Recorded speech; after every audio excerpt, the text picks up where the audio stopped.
Chapter 154. Time was up. The South Lord hadn't finished his 8th jug, nor had the North Lord's 9th. Both of them were lying on the ground drunk. Han Yunqing drank a total of 9 jugs and was still standing. Han Yunqing had won.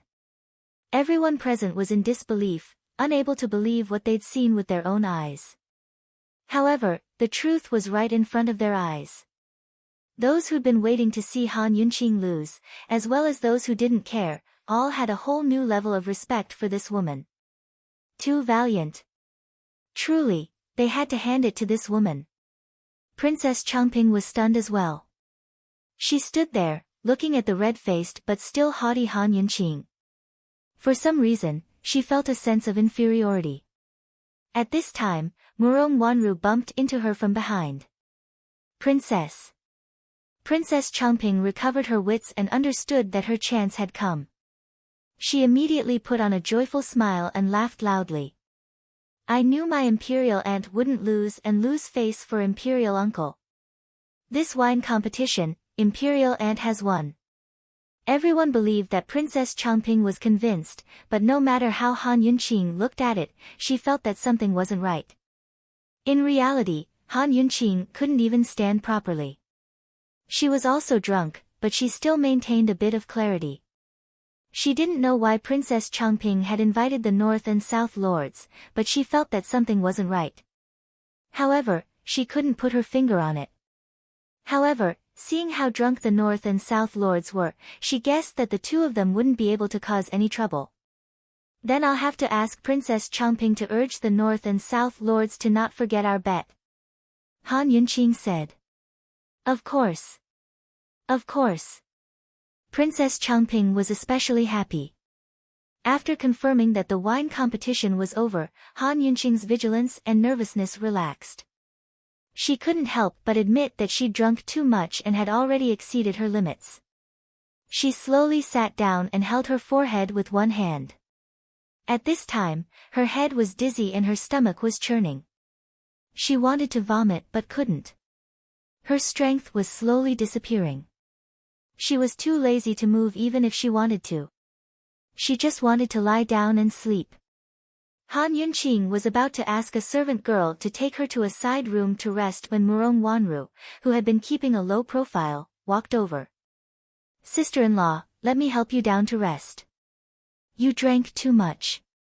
There's no need. Just let the palace maids send me there. Han Yunqing said mildly, forcing herself to look a little more clear-headed. She wouldn't feel at ease letting Murong Wanru take her away at this time. Liangchen, Mei Jing, the two of you send the Princess Consort to her room to rest. Take care of her carefully. As soon as Princess Changping spoke, Liangchen and Mei Jing, the two palace maids, immediately came up to support her. Murong Wanru said hypocritically, Sister-in-law, I'll go with you. No need. You guys can continue. I'll be fine after resting for a while. Han Yunqing really did look very clear-headed, but seeing her drink so much wine, everyone knew that it was only a matter of time before she got drunk. Murong Wanru followed her for a few steps before turning back. She gave Princess Changping a faint smile before returning to her seat. Princess Changping also calmly sat down. She glanced at the North-South Masters lying on the side and lazily said, uniquely, take the North-South Masters away to sober up. A dignified man actually lost to a woman. How embarrassing. Yes, this old servant obeys, uniquely replied in a hoarse voice. Very quickly, the banquet continued. Princess Changping seemed to be in a much better mood. She chatted with everyone about anything under the sun, laughing and cursing. It was a lively scene. On the other side of the room, Han Yunqing had the two servant girls withdraw before personally locking the door behind her. Only then did she completely let down her guard. As soon as she relaxed, she fell heavily into a chair and couldn't even stand up. She really drank too much. She really wanted to lie down and sleep, but she knew she couldn't. The fastest and healthiest method was to vomit out all the wine she drank. After resting for a while, she forced her eyelids open. Lying on the side, she used the cruelest method to vomit. She used her finger to press against her tongue. After hesitating for a moment, she dug at her throat. She couldn't take it anymore and vomited. This vomiting was terrible. She hadn't eaten much, so all she vomited was water and wine. She didn't know how many times she dug and how much she vomited. In the end, her 5 viscera and 6 bowels finally felt comfortable and she was much more clear-headed than before. It was just that her entire body was limp and she didn't have any strength. After Han Yunqing rinsed her mouth, she took out some glucose water from her detoxification system to drink to prevent herself from collapsing. Although she was a poison doctor, her detoxification system's medicine storehouse had prepared many emergency medicines. Anyone who had gotten drunk before knew that even after vomiting and drinking glucose water, one would need to sleep for at least a few hours to recover their strength. Han Yunqing returned to the bed with difficulty and almost fell down. She didn't have any more strength to move her position. She fell asleep in the same position as when she fell down. The room was silent. However, not long after, there was movement from the tightly shut door. The creaking sound got louder and louder. This was obviously someone trying to pry open the door. On the bed, Han Yunqing didn't have any strength in her body. She was unconscious and didn't hear any movement at all. Very soon, with a clang sound, the door was locked and the door was carefully pushed open by someone outside. She only heard a series of whispers. She didn't know who it was and didn't know what they were talking about. She only saw a person being pushed in and with a bam sound, he collapsed onto the ground. Following that, the door slowly closed. Everything returned to its original silence. Han Yunqing still didn't know anything. Inside the door, the person who was pushed in was none other than the drunk and unconscious Master Bei, Zhang Sunche. He laid on the ground for a while but didn't fall asleep. Instead, he turned over and faced the sky. His face was red. His ears and neck were all red. That kind of red seemed to be deeper than when one was drunk. It made people feel hot for him. At this moment, Zhang Sunche's body was indeed hot. He was completely unconscious and his body was warm. However, as the hot feeling became more and more obvious, he seemed to have gradually regained his strength. He didn't know where this strength came from. He only felt that his abdomen was suffocating and couldn't wait to vent it out. So hot. He muttered to himself as he unconsciously tore open his collar and undid his belt. He climbed up and stumbled a few steps before he steadied himself by holding on to the table. At this moment, he suddenly saw Han Yunqing on the bed. In an instant, a wave of heat rose from his lower abdomen. Zhang Sunse couldn't help but swallow his saliva and laugh drunkenly. "Woman, hee. This prince is coming." How could he recognize that it was Qin Wangfei? His face revealed a lewd smile as he undid his belt and walked over step by step. "Little lady, this prince is coming."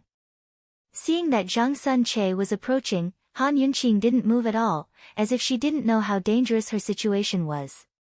Zhang Sunche anxiously took off his shirt and actually started undoing his pants. He was clearly drugged. Heavens, Han Yunqing didn't know at all. Too scary. At this moment, Zhang Sunche was only 3 steps away from the bed. He stood still and looked at Han Yunqing as if looking at prey, swallowing his saliva. However, at this moment, beep beep. Beep beep beep. Han Yunqing suddenly heard an urgent warning in her mind. Poison.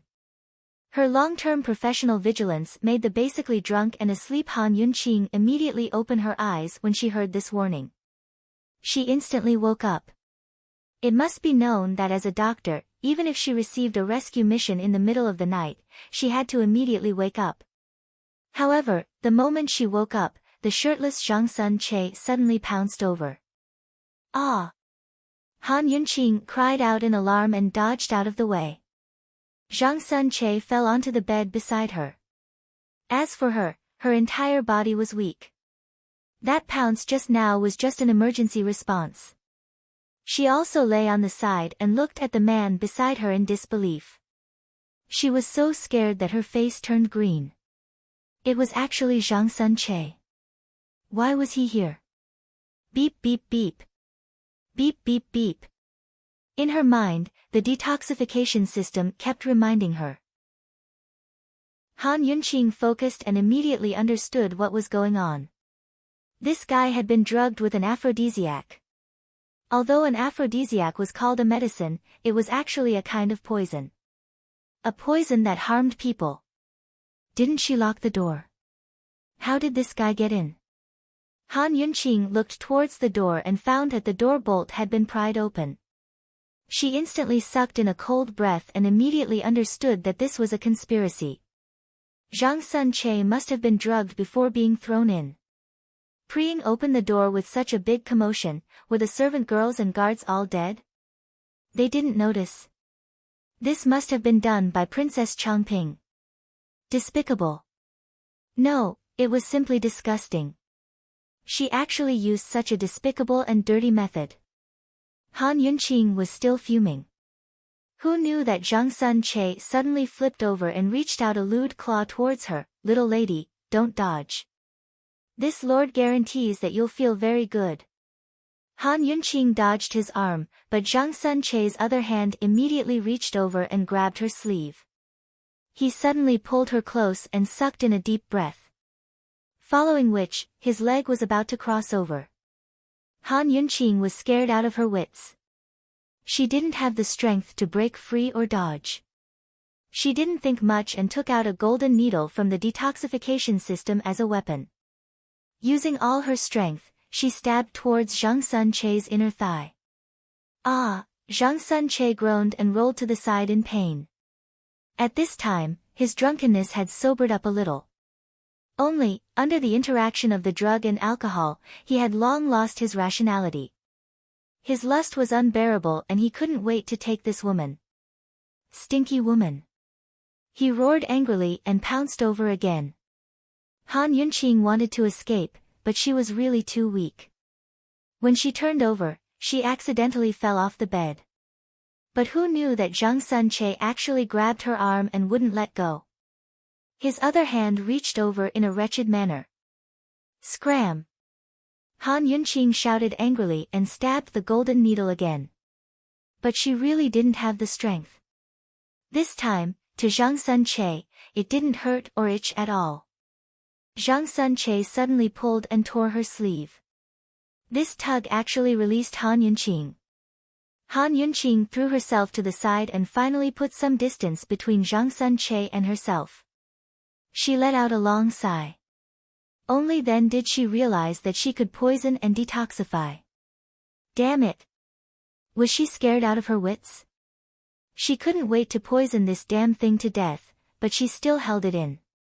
Since Princess Changping had drugged him, there had to be a next step. Nothing could happen to Zhang Sun-che. At this time, Zhang Sun-che climbed off the bed and pressed towards Han Yunqing again. The aphrodisiac he had been drugged with was very common. Han Yunqing knew how to detoxify it with a single scan. She held the golden needle in her hand and aimed it at the acupuncture point on Zhang Sun-che's abdomen. 2 needles and the aphrodisiac would be detoxified. She trembled as she watched Zhang Sun-che approach. She didn't have much strength, so she could only strike when Zhang Sun-che was close. Her palms were sweating. She had never been so nervous in her life. One had to know that if she made a mistake, she would be finished. Alright, then go and call them. I'll wait here. Alright, Miss Wanru, just wait to receive your reward. Since you came up with such a good idea, Princess Changping will definitely reward you handsomely after the deed is done. As soon as he finished speaking, Han Yunqing heard Eunuch Li's footsteps fade into the distance. She slowly narrowed her eyes, her hands clenched into fists. Her anger overflowed to the heavens. What a good Murong Wanru. It's fine if she usually schemed, but I didn't expect it to be her this time. Moreover, she used such dirty methods. This was too much. If someone destroys 1 grain of mine, I'll take 3 grains from them. White Lotus, ah, White Lotus. This time, this Wang Fei won't hold a grudge. If there's a grudge, I'll take revenge now. Han Yunqing followed the wall and silently walked over, only to see Murong Wanru hiding under a small tree on the side. She took a few deep breaths before calmly walking out. As she approached, Han Yunqing suddenly opened her mouth. Wanru, why are you here? Ah!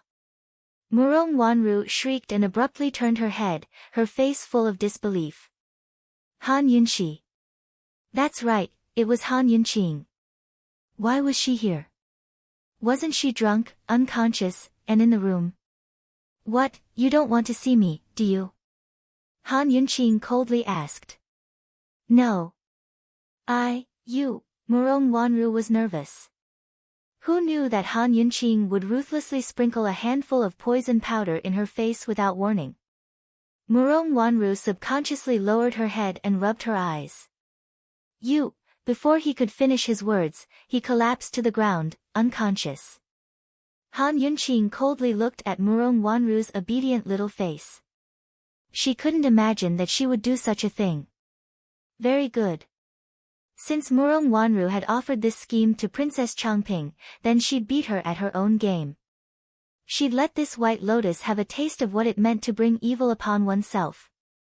Han Yunqing decisively supported Murong Wanru towards the side rooms. She opened the door and tossed Murong Wanru inside. With one unconscious and the other unconscious, the drug should be acting up again. Most likely, there'd be a good show soon. Very quickly, Han Yunqing heard the sound of hurried footsteps. It must be Eunuch Li bringing people to watch the show. She hurriedly retreated to the side and hid in a corner, tidying up her disheveled clothes and hair. One side of her sleeve had been torn, so she tore the other side and disguised it as a bow. As expected, a large group of people soon arrived, with Princess Changping in the lead. Where is he? Where is he? Princess Changping angrily ran over, her face red. She was looking forward to it. She couldn't wait for everyone to see Han Yunqing's humiliated appearance. Han Yunqing, let's see if you have the ability to turn things around this time. Princess, young Master Bei is acting like a drunkard. He's flirting with everyone he sees. No one dares to go near him. We don't know where he ran off to. Eunuch Li replied loudly. Han Yunqing understood as soon as she heard it. This was clearly a set script. Bastard, don't you know that Imperial Qin Ant is also resting here? What if the matter reaches Imperial Ant Qin's ears? What should we do? Princess Changping purposely raised her voice, unable to hide her excitement. Princess, Qin Wangfei is in this room. Nothing will happen to her. Eunuch Li's face was filled with exaggerated worry. He glanced at the bushes on the side and wondered why Murong Wanru hadn't come out yet. It was her turn to go on stage. It was time for her to knock on the Princess Consort's door. However, it didn't matter if Murong Wanru didn't come, as long as there was a good show to watch in the room. No way.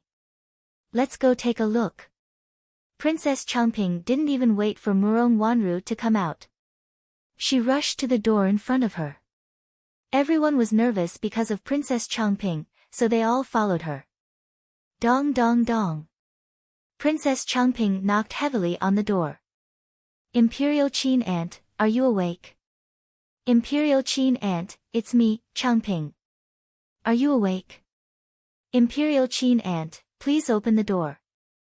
Princess Changping pretended to call out a few times, a trace of craftiness flashing through her eyes. Without leaving a trace, she pushed the door open a small crack. Aya, why didn't you lock the door?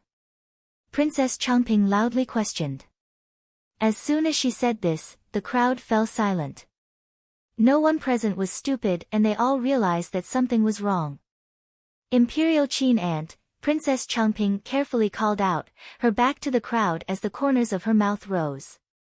Very quickly, she impatiently walked in, but who knew that not long after she entered, she would immediately start screaming. Ah, Ah! Hearing her scream, Eunuch Li was overjoyed.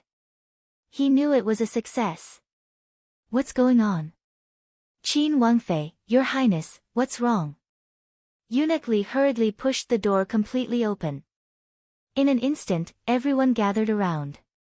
Almost at the same time, Eunuch Li also screamed, Ah! How could this be? Heavens, it shouldn't be like this. The screen in the room had long been pushed down. Princess Changping was standing by the screen, dumbstruck, her face ashen.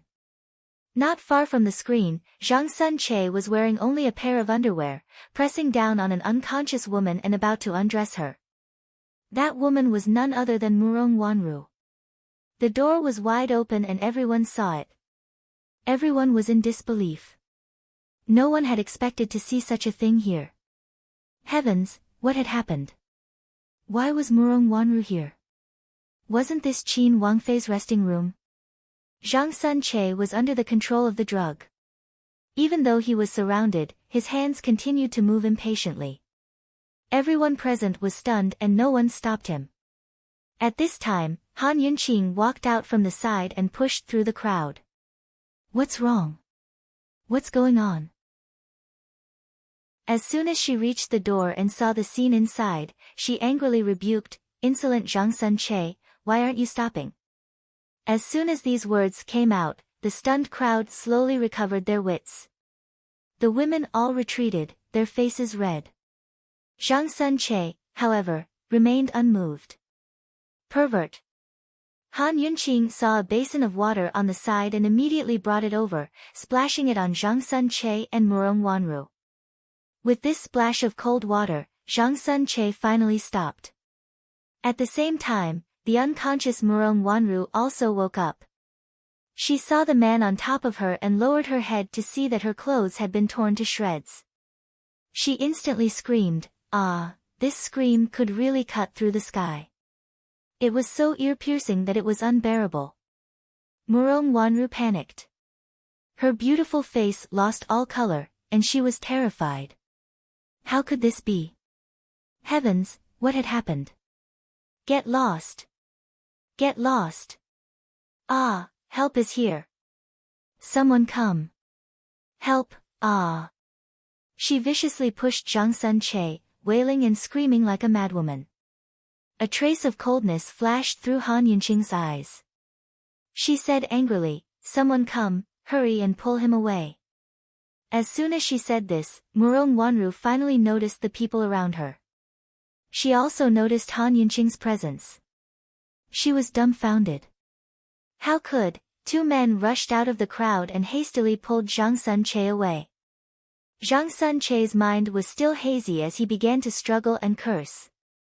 Let go of me, my wife's waiting for me. You guys let go of me, this master wants to have a good time. Murong Wanru's face contorted in humiliation at these filthy words. She was on the verge of insanity. She didn't have time to think about why Han Yunqing was safe and sound, or why she'd fallen to such a state. She didn't want to hear it, so she covered her ears and began to wail like a madwoman. Ah, ah, ah, one spoke obscenities while the other screamed non-stop. The situation was on the verge of spiraling out of control. Princess Changping was still frozen in place, while the others didn't dare to make a sound. After all, this wasn't a small matter. Although Murong Wanru was an adopted daughter, she was still a treasure in Grand Concubine Yi's hands. Things had gotten out of hand. Han Yunqing looked coldly at Murong Wanru without a shred of sympathy. If the detox system hadn't warned her today, she'd be the one on the verge of collapse right now. Eunuch Li, gag that beast's mouth and take him away to sober up. Han Yunqing finally spoke up. Eunuch Li gave Princess Changping a look, but she was too frightened to move. Eunuch Li could only brace himself and take the man away. Murong Wanru, that's enough. Just what's going on? You've lost all face for the Duke of Qin's estate. Han Yunqing's angry voice silenced Murong Wanru's screams. At the same time, Princess Changping recovered her wits and looked over. Chapter 156. At Han Yunqing's fierce tone, Murong Wanru gave a start before rising to her feet. Covering her face, she shoved Han Yunqing aside and ran out of the room. Princess Changping jumped in fright and shouted, "Someone come, quick! Chase after her, she can't take things too hard." "Princess Changping, what are your men doing? They can't even keep an eye on a drunkard. Now that something like this has happened, you should take Zhang Sun Che and explain yourself to Grand Concubine Yi." Han Yunqing scolded angrily. She wasn't worried that Murong Wanru would commit suicide. With her personality, she wouldn't go that far. So speaking, she flicked her sleeves and left. Princess Changping finally reacted when she was far away. "Isn't this your room?" she blurted out. Unfortunately, no one answered her. Now that something like this had happened, the plum blossom meet couldn't continue. Everyone excused themselves and left, not daring to stick their noses into other people's business. Princess Changping had a guilty conscience and didn't dare tarry. After removing the aphrodisiac from Zhang Sun Che, she escorted him to the Duke of Qin's estate to beg for forgiveness. Zhang Sun Che was the most innocent of the lot. He had no idea he'd been poisoned, so when he found out what he'd done, he only assumed it was a result of drunken stupor. His intestines turned green with regret. If he knew this would happen, he wouldn't have had a drinking contest. As the saying goes, good things don't leave the house, while bad things travel 1,000 li. As soon as Princess Changping arrived at the Duke of Qin's estate, she saw Marquis Pingbei Zhangsun Zhongda and his wife Lady Shui kneeling inside Grand Concubine Yi's rooms, their heads almost touching the floor. "Father, Mother!" Zhang Sun Che cried out. Zhang Sun Tiance and Lady Shui saw their son who'd caused trouble and angrily chased after him to beat him. "You beast, did you eat a bear's heart or a leopard's gall? You usually turn a deaf ear to old man's words. Now that you've caused such trouble, let's see how you'll deal with it." How could you be so muddle-headed? Miss Wanru is a golden branch and jade leaf. You think you can touch her? Are you trying to take my and your father's lives? Princess Changping had a guilty conscience and hid far away, not daring to say a single word. But suddenly, there was a loud slap on the table. Princess Changping unconsciously turned to see Grand Concubine Yi sitting in the seat of honor. Her exquisite face was now as gloomy as the skies before a storm. How frightening! Marquis Pingbei and Lady Shui quickly returned to their knees. Zhang Sun Che fell to his knees as well, trembling with fear. He didn't even dare to spare Grand Concubine Yi a glance. Princess Changping couldn't help but shudder. She resentfully walked over and knelt down as well. "Grand Imperial Concubine, Changping. Changping has brought Zhang Sun Che here to offer a humble apology." Grand Concubine Yi's hands landed heavily on the table as they clenched into fists. She was so angry that she couldn't speak. Suddenly, she pounded the table 3 times. Thump, thump, thump. Everyone who heard it trembled with fear as their hearts raced. In the silence of the room, Changping lowered her head even more. At this moment, Han Yunqing spoke up from her seat. "Changping, just what's going on? Hurry and tell us the truth." Murong Wanru had rushed into her room to cry as soon as she came back. No matter how Grand Concubine Yi asked or coaxed her, she wouldn't say a word. Grand Concubine Yi was so angry that she smashed everything in the room. Grand Concubine Yi doted on Murong Wanru as if she were her own daughter. Murong Wanru couldn't accept such a thing, much less Grand Concubine Yi. Moreover, everyone at the Plum Blossom meet had seen it, so it was impossible to hide it. Most likely, everyone in the capital knew by now. The Duke of Qin's estate had lost all face this time.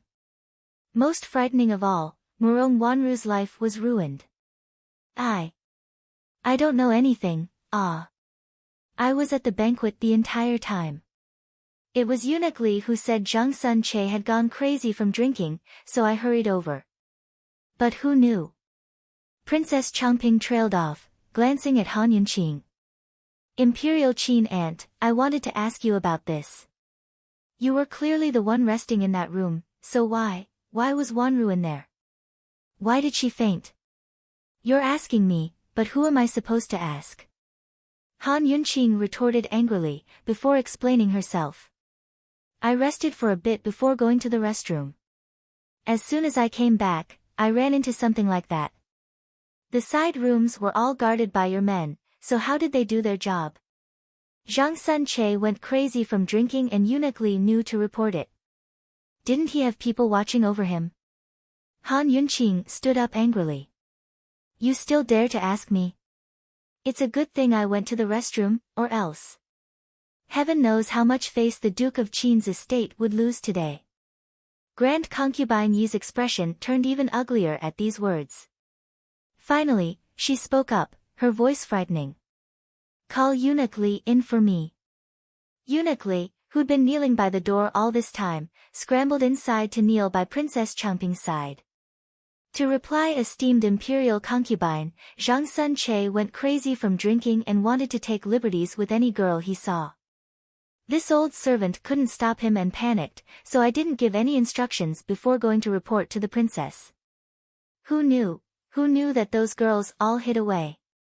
No one was watching Zhang Sun-che. Eunuch Li could only explain it this way. After all, this matter couldn't see the light of day. The fewer people who knew, the better. Thus, he'd dismissed all the servants, leaving only himself and Murong Wanru to know the truth. Eunuch Li had been sent by the Empress to assist Princess Changping in hosting the Plum Blossom Meet. He was an experienced eunuch. Although he looked terrified and nervous, his answers were much better than Princess Changping's. In any case, the matter had already happened. Zhang Sun-che's aphrodisiac had been neutralized, so he had no idea what had happened. No matter how hurt Murong Wanru was, she wouldn't dare to expose Princess Changping. The dead told no tales. Then how did Wanru faint? Why was she in my room? Wasn't she at the banquet? Changping, she should have told you when she left, right? Han Yunqing tossed out a series of questions, asking despite knowing the answer. At these words, Grand Concubine Yi's angry eyes flashed with a complicated look. Grand Concubine Yi had been in the palace for years, so she'd seen all sorts of crafty plots and tricks. She'd had her suspicions about Han Yunqing before, but hearing Han Yunqing's questions set her mind at ease. Everyone was chatting in twos and threes at the time, so I didn't notice her. I only heard her say she was worried about you and wanted to go take a look, Princess Changping replied hastily.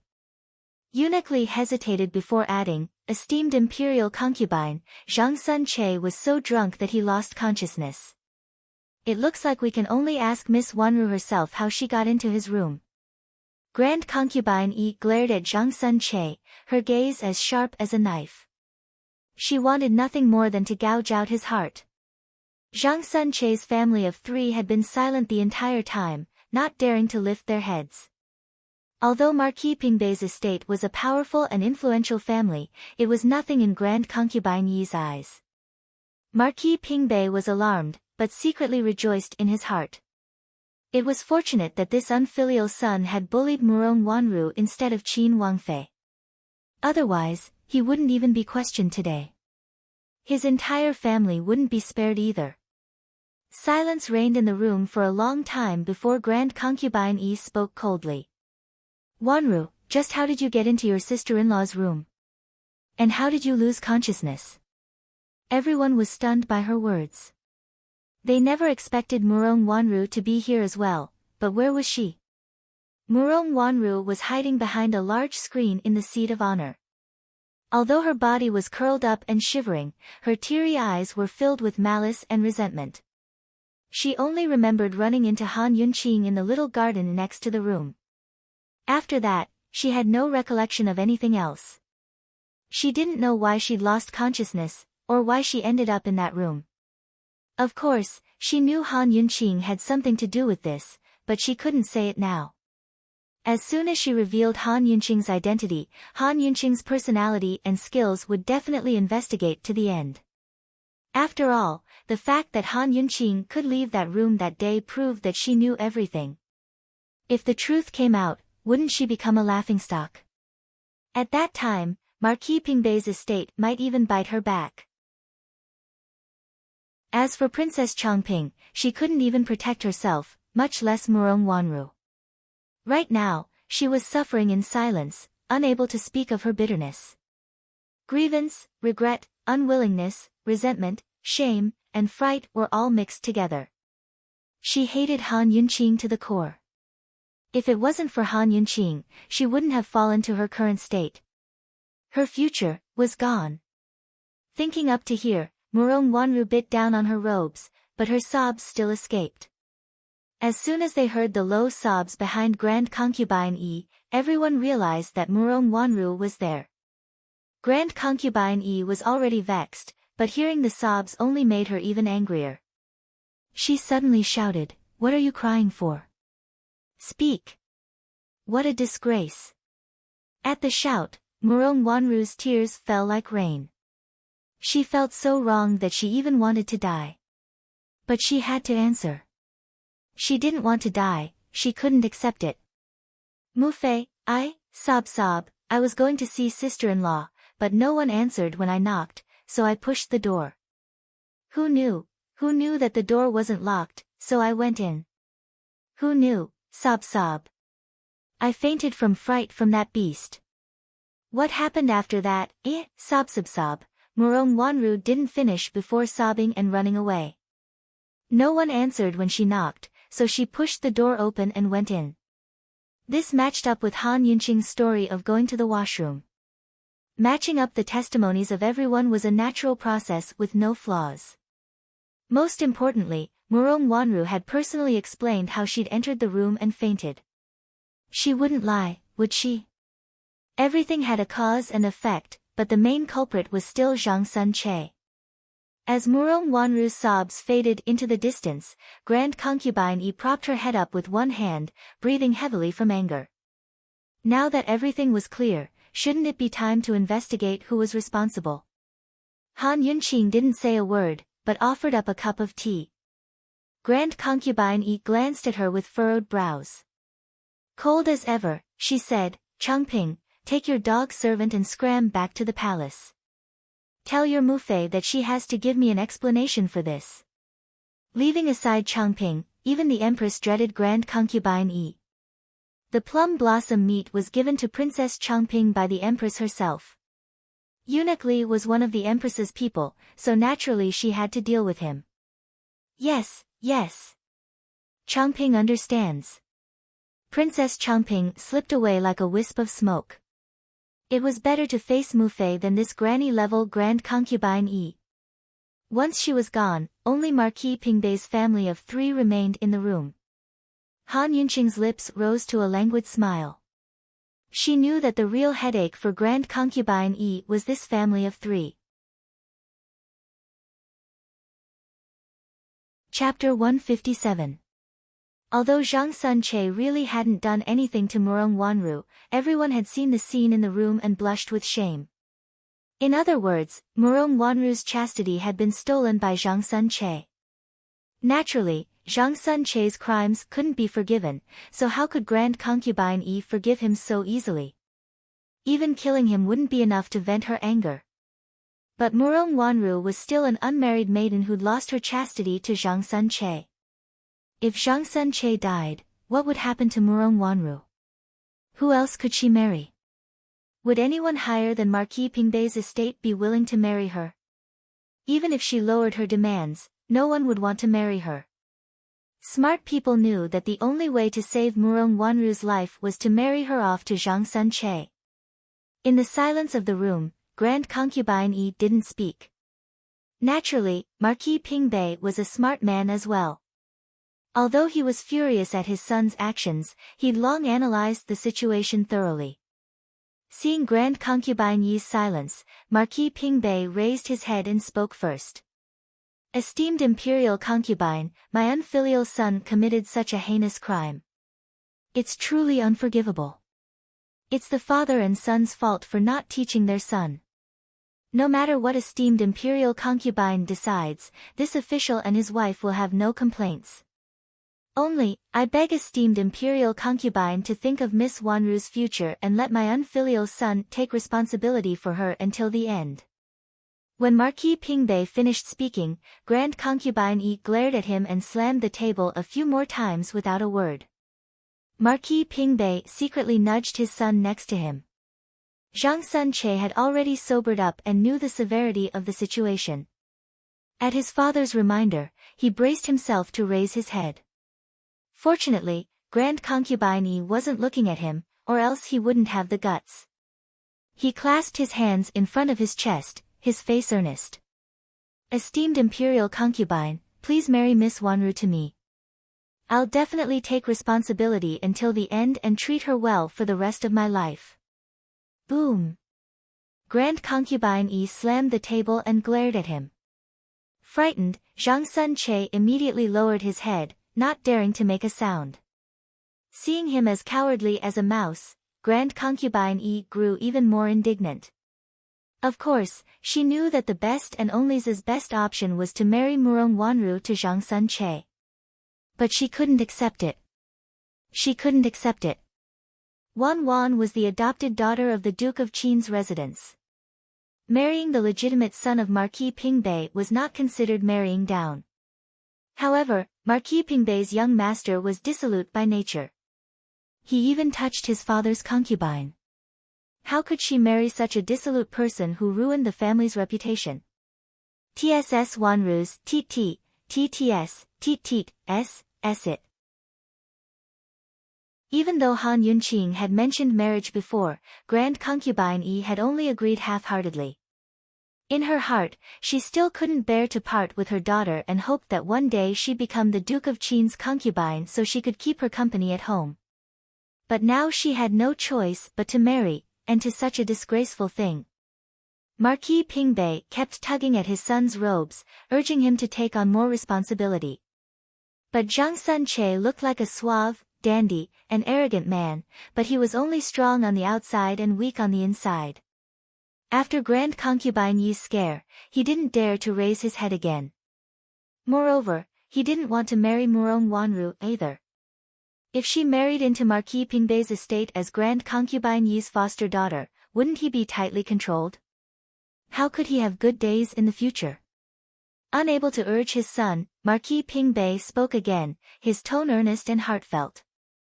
Esteemed imperial concubine, things have already come to this. For the sake of Miss Wanru's future, please think thrice. Han Yunqing, who'd been silent all this time, spoke up in a low voice. Mu Fei, you didn't see the scene. All the participants of the Plum Blossom meet, men and women, including the servants, all saw it. Good deeds don't leave the house, but evil deeds travel 1,000 li. Who knows what kind of rumors will spread tomorrow morning? They'll definitely add oil and vinegar to the fire. If they hurt Wanru then, wouldn't she be even more? Grand Concubine Yi knitted her brows as Han Yunqing lowered her voice again. Mu Fei, Qinxia knows that you're unwilling to accept things as they are. Wanru isn't willing either, but it's better than having Wanru carry an infamy for the rest of her life and hide in the estate. Actually, Grand Concubine Yi understood even without Han Yunqing's words. She just couldn't swallow her anger. Zhang Sunche had committed a crime, but not only had he escaped punishment, he'd gained a wife for nothing. Seeing that Grand Concubine Yi still wouldn't relent, Han Yunqing's eyes flashed with craftiness before she continued. Mu Fei, since there's still time tonight, why don't we agree to this marriage? Tomorrow morning, we can have Marquis Pingbei's estate announce the engagement with great fanfare and cover up all the rumors. We'll spread the word to the public that Wanru and Zhang Sunche are mutually in love and have been in love for a long time. This way, no matter whether outsiders believe it or not, we can at least save some face, right? At these words, Grand Concubine Yi finally looked at Han Yunqing seriously. Engagement? Exactly. First, the engagement will suppress the rumors outside and give Wanru some time to cool down. As for marriage, after both sides have calmed down, we'll talk about our plans. Han Yunqing found her own words laughable as she spoke.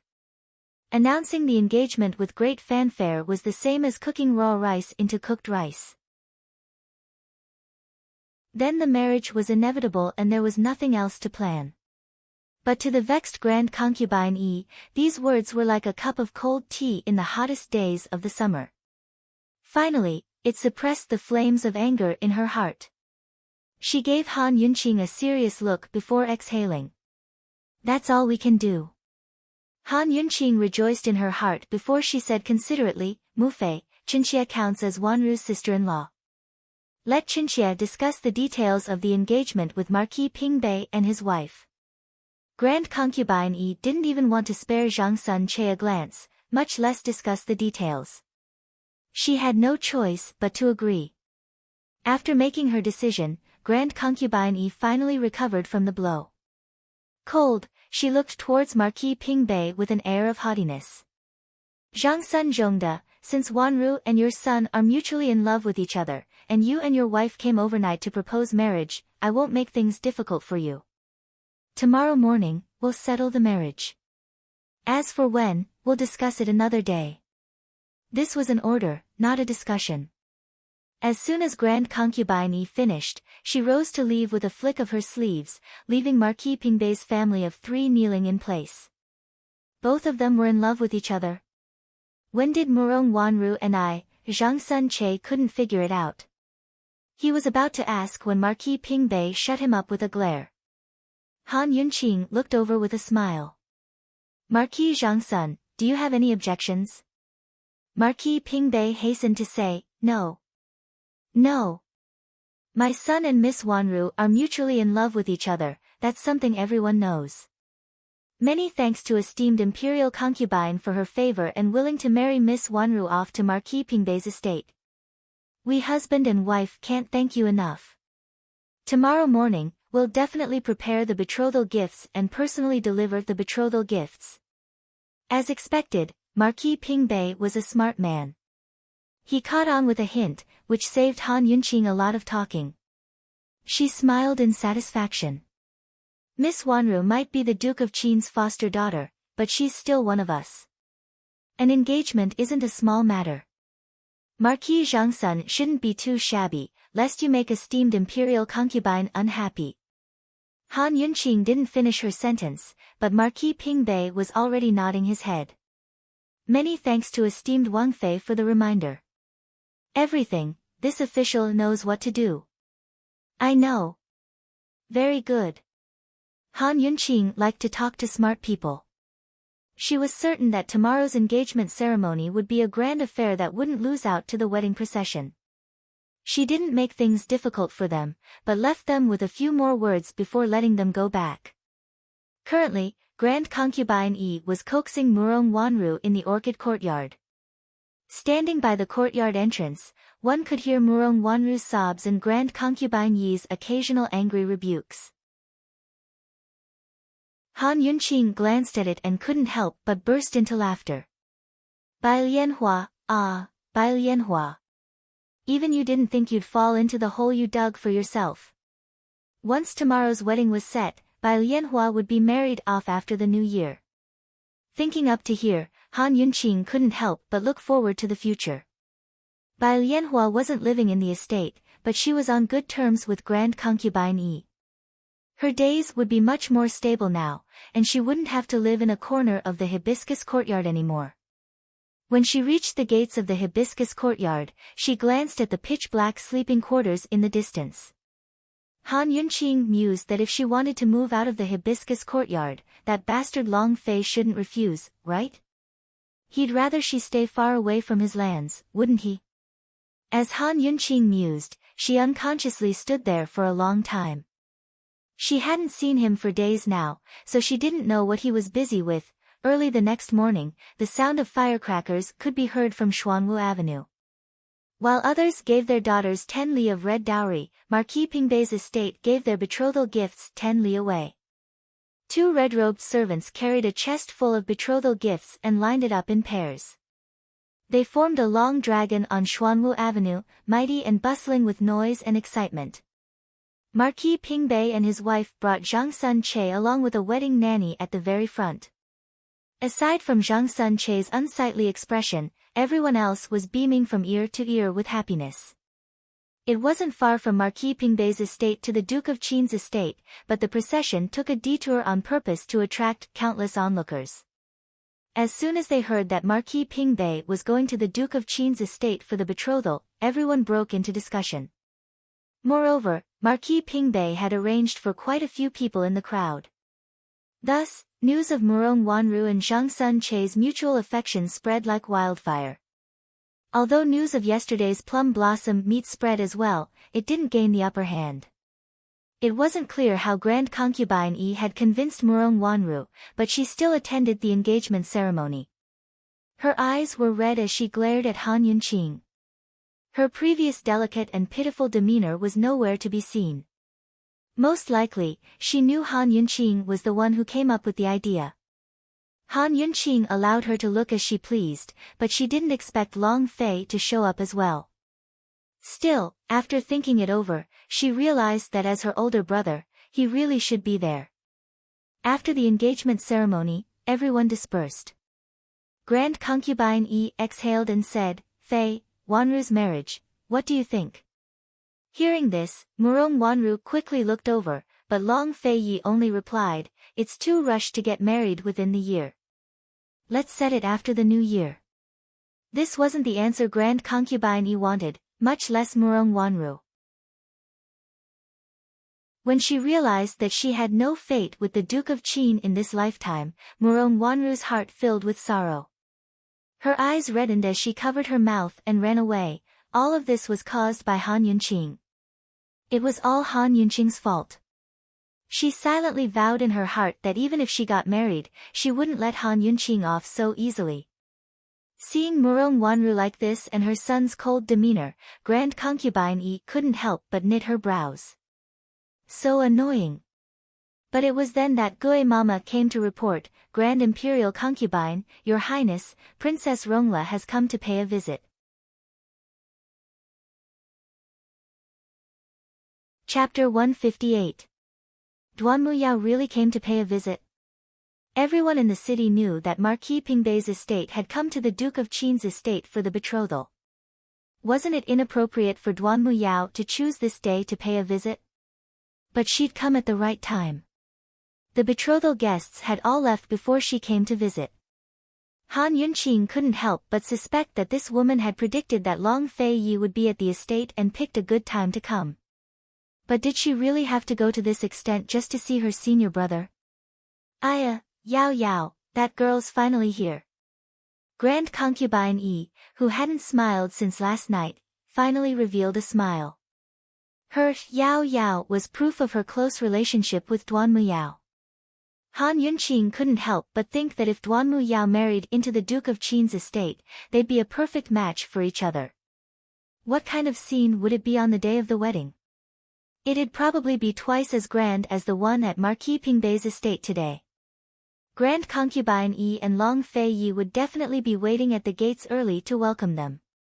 Even if she'd racked her brains to think of ways to mend relations with Grand Concubine Yi, Duan Muyao's arrival could easily ruin everything. Grand Concubine Yi liked a daughter-in-law who made her proud. When she recalled the scene when she'd first entered the gates, bitterness rose in her heart. Before Grand Concubine Yi could speak, Long Fei Yi waved a hand to signal Gui Mama to invite her inside. Han Yunqing glanced at him before silently turning to leave. You could call her a coward, but she didn't like places like this. She only wanted a place, not anything to fight for. But before she could slip out the door, Grand Concubine Yi called her back. Yunxi, where are you going? Qinxia suddenly felt a little dizzy and wanted to go back and rest. Han Yunqing didn't even want to look back as she found an excuse. Long Fei Yi suddenly spoke up. Since you have a headache, go rest so you won't be impolite. Impolite? Han Yunqing gave a start before smiling. He didn't want her to receive Duan Muyao as the mistress of the house, did he? There was no need for him to worry. She still had self-awareness and would not speak carelessly.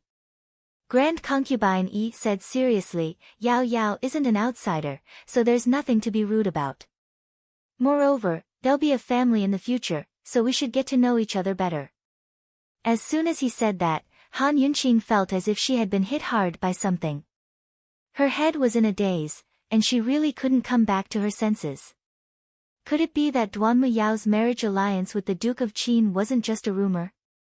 Had Grand Concubine Yi tacitly agreed to it?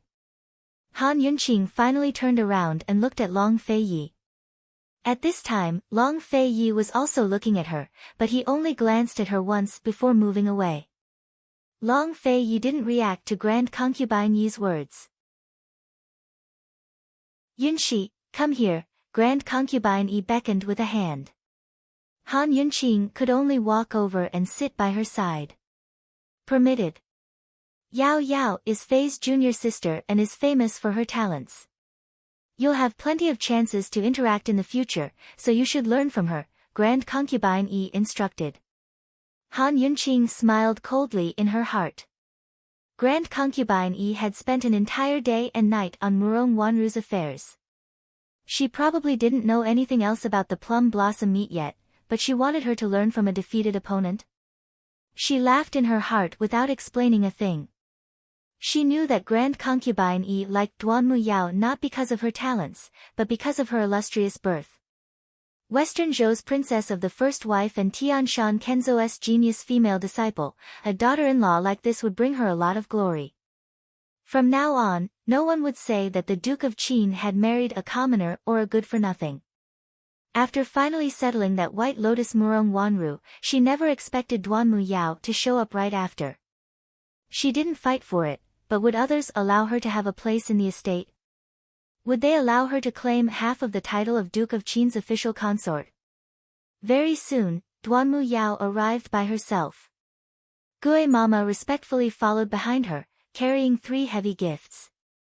Those who didn't know better might even think that Gue Mama was one of Duanmu Yao's servants. Today, Duanmu Yao was dressed in a snow-white robe, the edges of which were dotted with red flowers. She was already pure and untainted, looking like a celestial immortal. The addition of her white robes made her seem even more ethereal.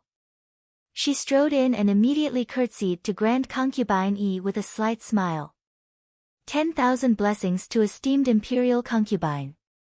Dispense with the formalities, dispense with the formalities. Come, let me take a good look. It's been years since we've seen each other. Grand Concubine Yi's heart was swept away. It was clear to see how much she liked Duanmu Yao. Duanmu Yao walked over without sparing Han Yunqing a glance as she squeezed herself between her and Grand Concubine Yi. The main seat could fit 2 people at most, so Han Yunqing was about to move aside when Grand Concubine Yi said, Yunshi, you sit on the side. Han Yunqing silently rolled her eyes. She wanted to leave, all right?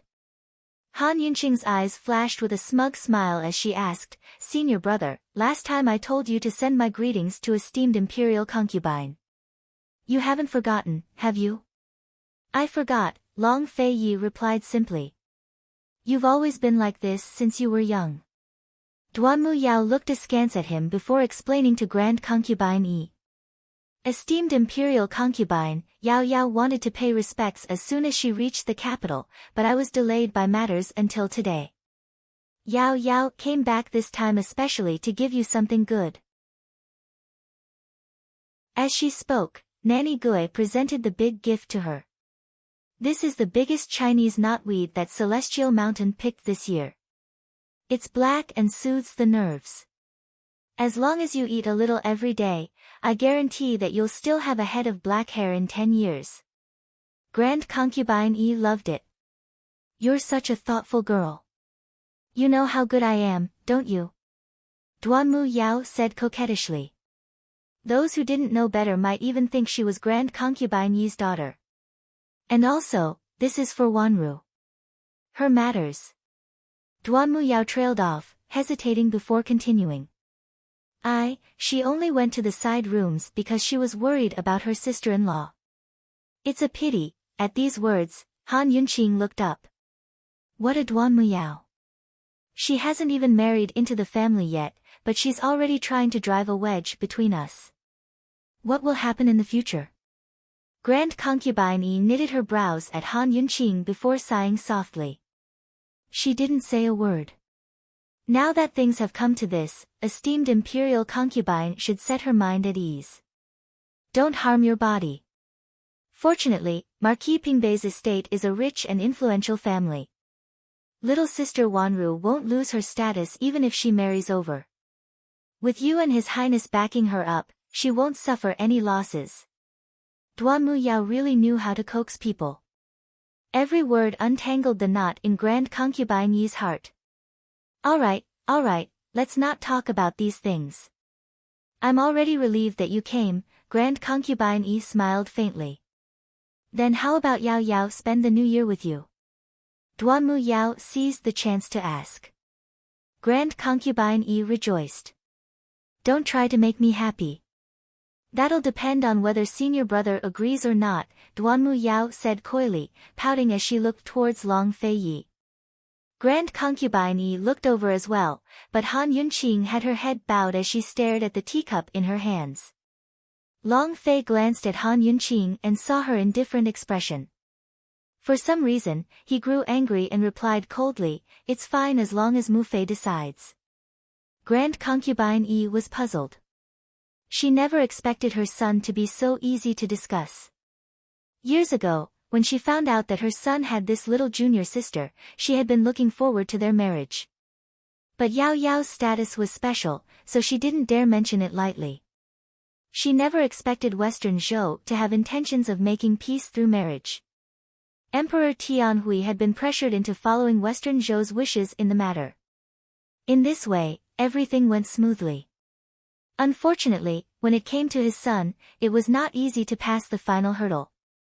She'd tested him multiple times, but he'd always refused. A while ago, she'd even heard that he'd accompanied Yao Yao for an entire day. There were plenty of rumors in the palace as well. Now it looked like there was a chance. Grand Concubine Yi rejoiced as she grabbed Duan Mu Yao's hand. Then it's settled. This year, you will stay at the estate to celebrate the new year. Duan Mu Yao was overjoyed at the turn of events. She never expected her senior brother to be so easy to negotiate with. Long Fei Yi didn't object, while Han Yunqing kept her head bowed. Both of them were silent. At this moment, Duan Mu Yao walked down to sit by Long Fei Yi's side with a mysterious smile. Senior brother, the last present is for you. Guess what it is? I don't know, Long Fei Yi's tone was mild, but he still replied. Duan Mu Yao was overwhelmed by favor from superior. After all, she'd always found excuses to give senior brother things over the years, but he'd always replied with 2 words, no need. Now that senior brother had answered her like this, could it be that he'd finally come to terms with her and was willing to accept her? After all, she hadn't been able to find him after that day. If not for the joyous occasion at the Duke of Qin's estate today, she probably wouldn't have seen him again. Senior brother, take a guess. This is something from our celestial mountain as well. Master's seen it before and said you'd definitely like it. Duan Mu Yao said happily. I can't guess, Long Fei Yi's reply was as mild as ever. Duan Mu Yao scooted closer and whined. Senior brother, just guess once. Just once is enough. At this moment, Han Yunqing finally raised her head to look at them. One was silent while the other was acting spoiled, one was as handsome as a god while the other was as beautiful as a celestial fairy. She truly felt that the two of them were a perfect match made in heaven and earth. Han Yunqing was staring blankly when Long Fei Yi guessed correctly. Snow wine. Duan Mu Yao shrieked in delight at his words and grabbed his arm. Senior brother, you actually remember. It's been 10 years, I didn't expect you to still remember. She let go of his arm and personally took out the pot of snow wine. 10 years ago, I specially buried this for you. I thought you'd forget. 10 years, so they'd known each other for so long. Han Yunqing couldn't help but think of a saying. You only live once. 1 second less to meet you is 1 second less to have you in my life. In my next life, we may not meet again. Knowing each other from 10 years ago and being willing to remember each other from 10 years ago, how nice. Han Yunqing sighed inwardly and picked up her tea to take a sip. Long Fei Yi had only said it casually and hadn't expected it to be so coincidental. He glanced at Han Yunqing and saw that Han Yunqing was drinking her tea with her head lowered, seemingly very relaxed.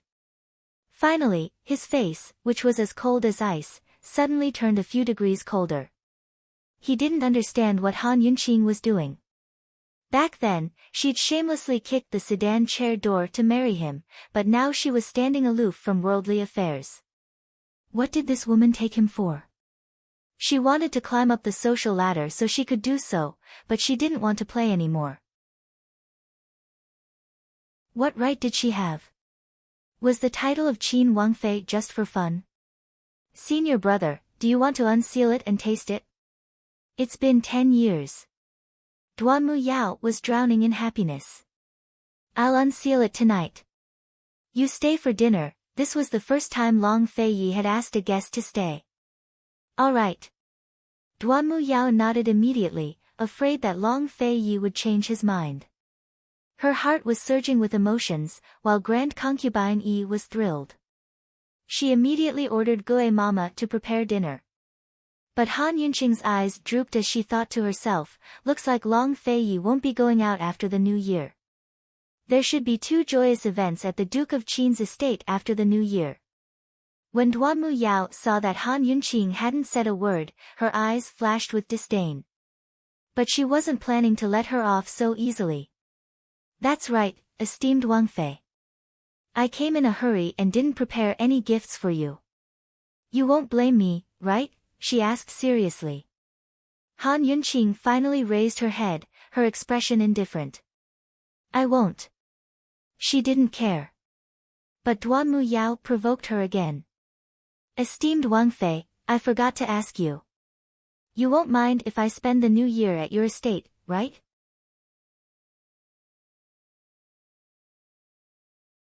Chapter 159. Would she mind? So what if she did? Could Han Yunqing say no? Duanmu Yao was clearly asking the obvious to flaunt her strength.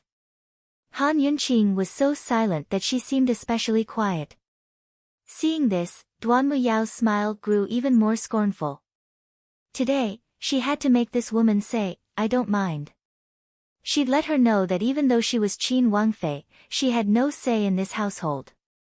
She wasn't anything. Duanmu Yao pressed on. Esteemed Wangfei, you're not speaking, does that mean you mind? But Han Yunqing's cold gaze suddenly bore down on Duanmu Yao as she replied, Of course I mind. This, Duanmu Yao was caught off guard. She was left speechless, while Grand Concubine Yi and Long Fei Yi both looked towards Han Yunqing in surprise. Amidst the silence, Han Yunqing's lips rose into a smile. Princess Rongla, I was just joking. I didn't scare you, did I? This, Duanmu Yao was caught off guard again. She didn't know what to say as she stared at Han Yunqing's laughing face. Fortunately, Grand Concubine Yi spoke up to smooth things over. Yunqi just likes to joke around. Yao Yao, don't mind her. I won't, of course I won't. I know she's joking too, Duanmu Yao smiled in embarrassment, finding a way to step down. But Han Yunqing kept asking. Princess Rongla, I won against you at the plum blossom meet. You won't mind, right? As soon as he said this, everyone was shocked again. Duanmu Yao's face turned black. She was rejoicing this morning that Murong Wanru's matter would overshadow yesterday's plum blossom meet. At the very least, news wouldn't spread so quickly. But Han Yunqing actually brought it up in front of Grand Concubine Yi and senior brother. It was obvious that she wanted to embarrass her. How was she supposed to reply? Princess Rongla, you're not speaking, you don't really mind, do you? Han Yunqing asked the exact same question Duanmu Yao had asked her. Give her a taste of her own medicine. Let's see if this woman still dares to provoke me. Today, I'll let her understand what it means to seek death. She had been silent for so long and had put on a posture of not giving in to her. Who knew that this woman would take advantage of her and continue to provoke her? Although Han Yunqing didn't like to compete, she also had a temper. If she didn't show her power, she would be treated as a sick cat. Before Duan Muyao could reply, Grand Concubine Yi grew curious. She won the plum blossom meet? What's going on? Mother, you still don't know, right? Yesterday at the Plum Blossom Garden, Princess Rongla made a bet with Qinxie. If Qinxie lost, Qinxie would never compose a poem again. Qinxie accidentally won. Han Yunqing spoke casually as if it was a trivial matter, but Grand Concubine Yi was astonished. You won. Han Yunqing smiled and nodded innocently. How could Grand Concubine Yi believe it? In her eyes, Han Yunqing's only skill was poisons.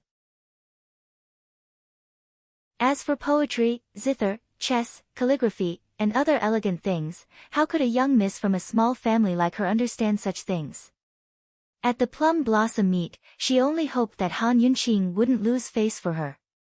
Moreover, Yao Yao's poetry was famous throughout all of Cloud Realm continent. Yao Yao, is this true? Grand Concubine Yi asked in disbelief. Duanmu Yao felt even more humiliated at this question, but she had no choice but to feign generosity with a smile. Emicham, Qin Wangfei has such talent and learning. Yao Yao willingly admits defeat, so why would I mind? Grand Concubine Yi finally believed the truth and couldn't help but shoot a strange look towards Han Yunqing. Duanmu Yao couldn't accept this. She wanted to change the topic, but never expected Han Yunqing to keep asking questions. Princess Rongla, last time at Medicine Ghost Valley, I accidentally won against you too. You won't mind, right? This, Duanmu Yao almost choked on her words. What did Han Yunqing mean by this? Was she bringing up old scores again and again? Duanmu Yao couldn't help but feel humiliated when she recalled how she'd used the medicine Google to search for medicine. She'd been immensely pleased with herself back then, but Han Yunqing had tricked her in the end and left her battered and exhausted. Now Grand Concubine Yi was bewildered. You two ran into each other last time. Han Yunqing gave a concise explanation of the Medicine Ghost Valley competition last time. Hearing this, Duanmu Yao almost lost her temper and told her to shut up. Grand Concubine Yi's shock turned to pride before she realized that Han Yunqing was humiliating Duanmu Yao. Her eyes flashed with anger before she smiled and tried to smooth things over. The two of you are quite fated. We should have a good chat at dinner later. But Han Yunqing rose to her feet and said seriously, Mufei, Qinxie made an appointment early in the evening, so it's not good for me to decline. If Princess Rongla doesn't mind, Qinxie will take her leave first. Although she was asking Grand Concubine Yi, she was looking at Duanmu Yao. The provocation in her eyes was no less than Duanmu Yao's scorn from before. This noble princess wanted to trample her beneath her feet before she even stepped through the doors. No way. It was fine if she didn't speak, but as soon as she did, she'd show her who was boss. Of course, Grand Concubine Yi could sense the tension between the two of them. She glanced towards Long Fei, only to see him drinking tea with his head bowed, looking as if he had nothing to do with the matter. Her son's attitude towards Princess Rongla was still unclear, so Grand Concubine Yi didn't dare to act on her own. She glared unhappily at Han Yunqing, but Han Yunqing's indifference made it hard for her to lose face. She could only give Duanmu Yao a way out. Yao Yao, since Yunqi has an appointment, you two can chat another day. You don't mind, right? Duanmu Yao was about to go crazy at the word mind, but Grand Concubine Yi had asked so nicely that she had to put on a generous front even if she didn't like it. Smiling, she said, of course. I don't mind. Han Yunqing was very satisfied. She smiled and said, then Yunqi will take her leave first. So speaking, she gracefully turned to leave. Her steps and posture were indescribably confident and at ease.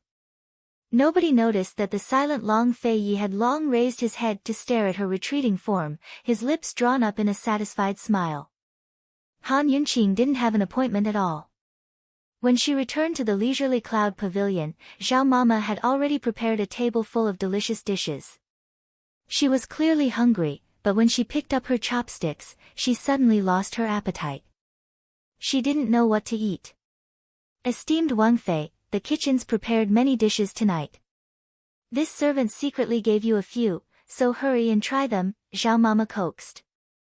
Of course she knew that His Highness's junior sister had come, but she didn't dare to ask when esteemed Wang Fei didn't accompany her. Has the banquet started yet? Han Yunqing asked mildly.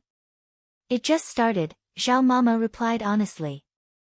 Han Yunqing mused that the bottle of snow wine that had been sealed away for 10 years should have been opened by now. Long Fei Yi must really like that wine to remember it so clearly.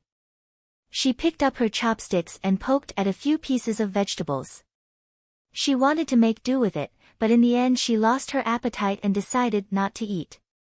Instead, she changed her clothes and prepared to go out for some fresh air. Unexpectedly, she'd hardly stepped out the door when she saw Long Fei Yi sitting in her courtyard, facing the door. Han Yunqing's feet paused as she subconsciously took a step back. When did this guy come? What was he doing here instead of accompanying the honored guests? Was he here to settle accounts with her on behalf of Duan Muyao? Seeing her retreat, Long Fei Yi's playful smile deepened. He asked, "Who did you have an appointment with?" Han Yunqing didn't move forward, but looked at him and replied honestly, "Chinxia didn't have an appetite, so I found an excuse to leave." "Where are you planning to go?" Long Fei Yi asked again. "What does it have to do with you?" Han Yunqing grumbled in her heart. However, under normal circumstances, she would still be a little afraid of this guy. She obediently replied, "I just wanted to go out for some fresh air." "Are you in a bad mood?" Long Fei Yi asked again. Han Yunqing avoided his question and asked back, "Isn't it inappropriate for your highness to not accompany the honored guests at this time?" Unexpectedly, Long Fei Yi said, "This prince also doesn't have an appetite. I was just thinking of going out for some fresh air. Let's go." As he spoke, he stood up and walked out of the courtyard. Han Yunqing was stunned. What did this guy mean? Was he going to abandon little junior sister? Wasn't he going to open the bottle of snow wine? Was this, all right? Long Fei Yi had already walked to the entrance of the courtyard, but Han Yunqing was still standing in the same spot. Looking at his proud and lofty back, she felt that it was unreal. Long Fei Yi turned back and asked coldly, "Han Yunqing, you're still not leaving?" Han Yunqing was still hesitating when Zhao Mama gave her a hard shove from behind and pushed her out the door. Long Fei's lips curved into a smile when he saw her come out. Without another word, he turned to leave. Seeing this, Han Yunqing turned back to glare at Zhao Mama, but she'd long vanished from sight. She looked at Long Fei Yi's retreating form again and hesitated for a moment before chasing after him. Long Fei Yi walked in front with Han Yunqing 3 paces behind him. The two of them were silent the entire way. When they passed by the flower gardens, Han Yunqing looked towards Grand Concubine Yi's peony courtyard. Seeing that it was brightly lit, it was hard to imagine how Duan Muyao would feel after being stood up. But she knew it had to be terrible. Thinking up to here, she couldn't help but secretly rejoice. As she walked forward, she suddenly bumped into Long Fei Yi. Han Yunqing immediately backed away, thinking that she'd bumped into his back. But when she looked up, she saw that he was facing her from the front. When did he turn around? What are you looking at? Long Fei Yi asked. Han Yunqing had long tossed the idea of curiosity killing the cat to the back of her mind. She probed, "Your Highness, why don't you go keep her company for a while? That food and wine isn't to your lordship's liking." Long Fei Yi seemed to grow impatient. This time, he really didn't wait for her after he finished speaking. He left so quickly that Han Yunqing had to jog to catch up. "That food and wine isn't to your liking?" Han Yunqing mulled over his words, feeling that there was more to them than met the eye. But she didn't understand what Long Fei Yi meant, much less his attitude towards Duan Muyao's marriage alliance. After thinking it over, she began to suspect that he'd been forced to marry her, just like how Emperor Tianhui had forced him to do so. It was already the end of the year, so the streets were bustling with activity. Lanterns and colored banners decorated the streets as everyone prepared for the occasion. Small stalls and peddlers were doing a brisk business as well. After leaving the Duke of Qin's estate, the two of them quickly blended into the crowd. Han Yunqing walked behind Long Fei Yi the entire time, but Long Fei Yi didn't turn back to look at her. Instead, he slowed down his steps, as if afraid that she'd lose track of him. Han Yunqing had no idea where he was going, so she followed him aimlessly. But as she walked and walked, she suddenly stopped. She discovered that the tender fragrance tea house she'd visited not too long ago had been sealed up.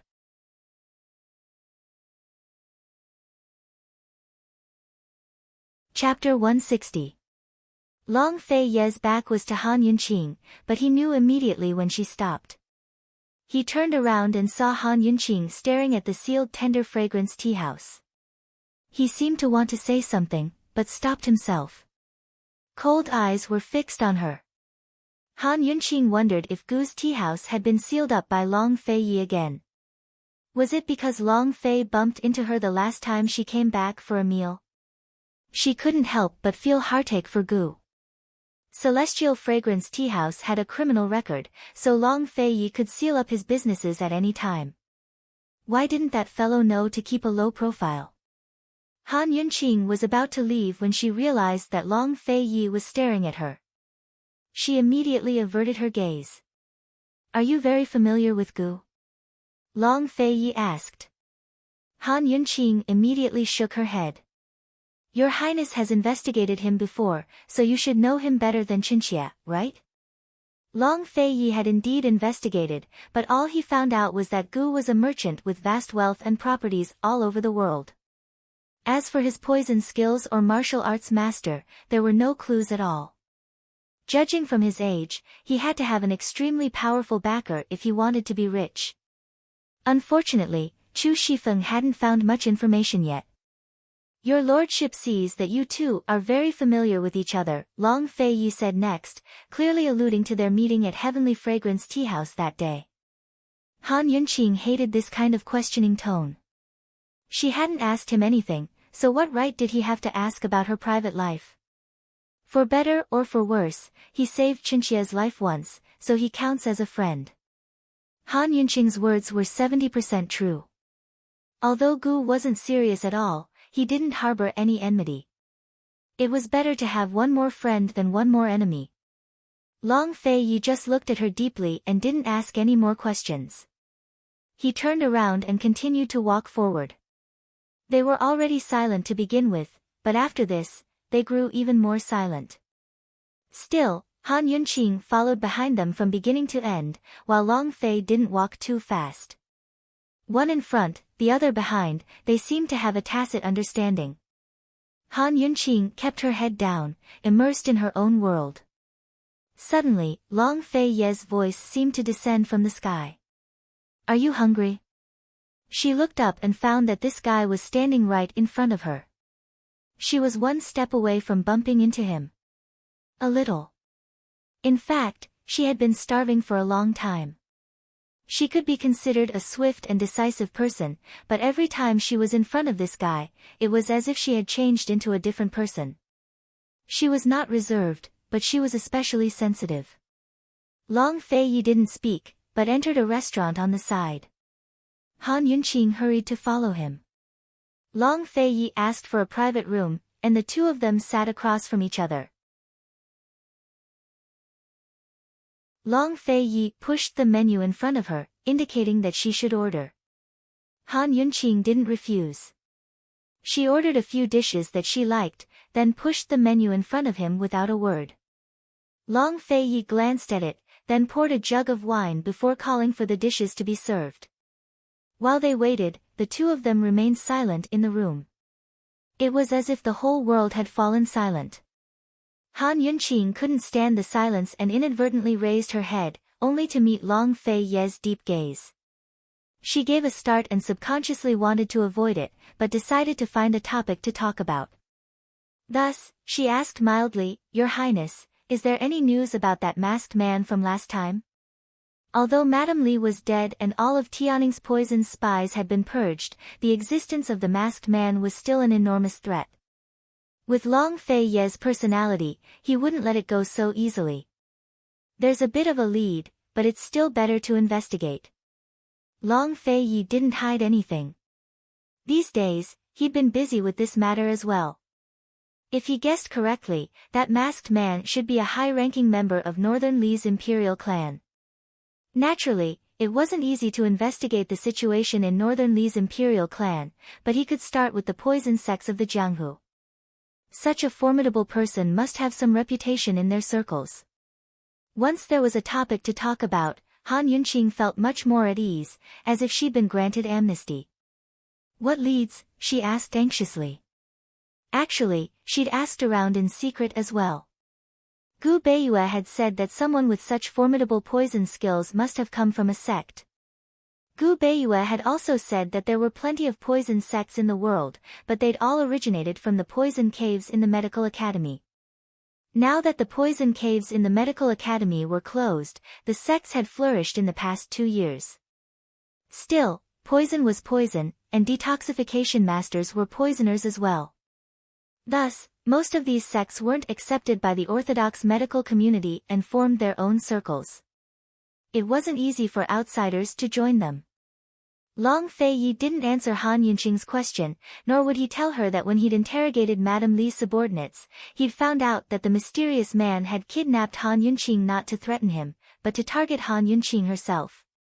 An ordinary man was innocent, but treasuring a jade ring would arouse the envy of others.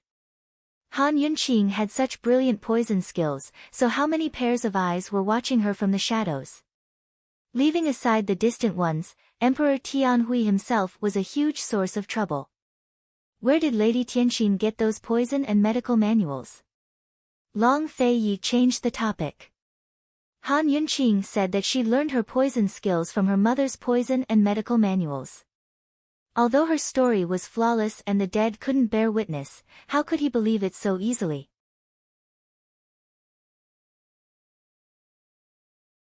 She was out of sorts all night, but had no choice but to accompany Grand Concubine Yi to eat and chat.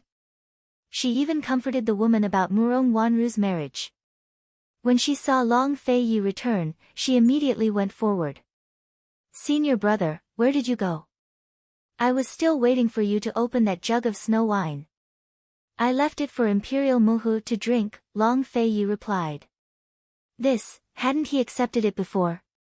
This was the goodwill she'd stored away for 10 whole years. Duan Muyao's heart felt stifled. She was about to speak when she saw Han Yunqing walk up from behind Long Fei Yi. Could it be, senior brother went out with this woman? What a Han Yunqing! It was fine if she didn't show her face, but she even stole senior brother away. How could she swallow this? In an instant, Duan Muyao's heart burned with jealousy. Her hands clenched into fists within her sleeves as she lost her mind. Throwing caution to the wind, she asked loudly, "Senior brother, what are your plans for the marriage alliance after the new year?" Han Yunqing gave a start at these words. She'd never dared to ask, but Duan Muyao did. Grand Concubine Yi gave a start as well, her expression complicated as she looked at her son. But Long Fei Yi acted as if he hadn't heard a thing. Without a word, he strode away. Now Grand Concubine Yi was incensed. "Fei, stop right there." Unfortunately, Long Fei Yi ignored her. "Senior brother." Duan Muyao stamped her feet and chased after him. Long Fei Ye's figure flashed before vanishing into thin air. "Senior brother.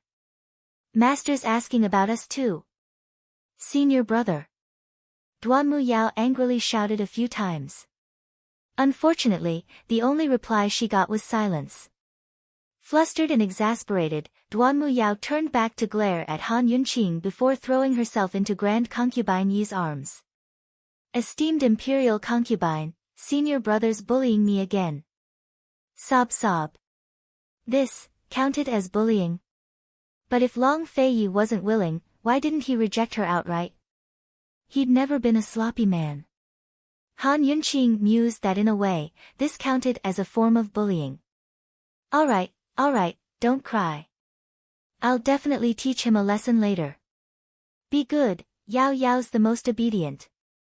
His Majesty and I will support you in your marriage alliance, so don't worry, Grand Concubine Yi comforted her. Han Yunqing only laughed coldly in her heart. Grand Concubine Yi, Grand Concubine Yi.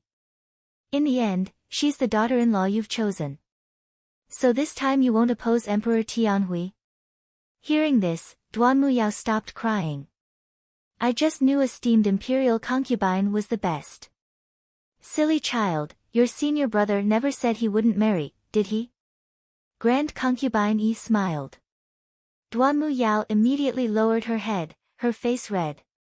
I'll help you keep that jug of snow wine for now. When New Year's Eve comes, I'll bring it to the palace to open it. Grand Concubine Yi was even more patient with Duan Muyao than she was with Murong Wanru.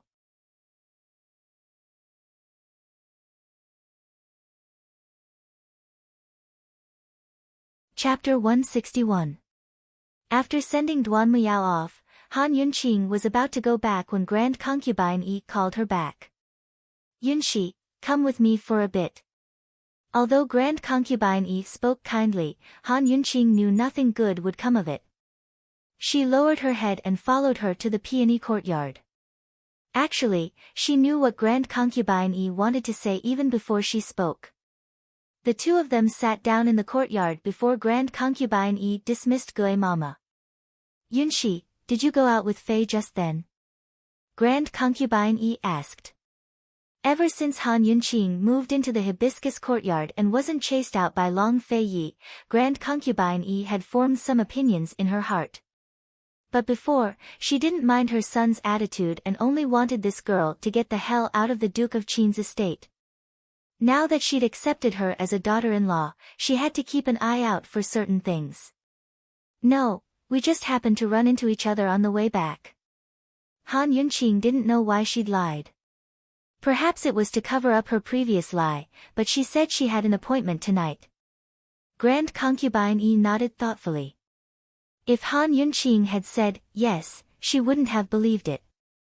After all, Fei might not reject this woman as much as before, but he couldn't treat her as an exception.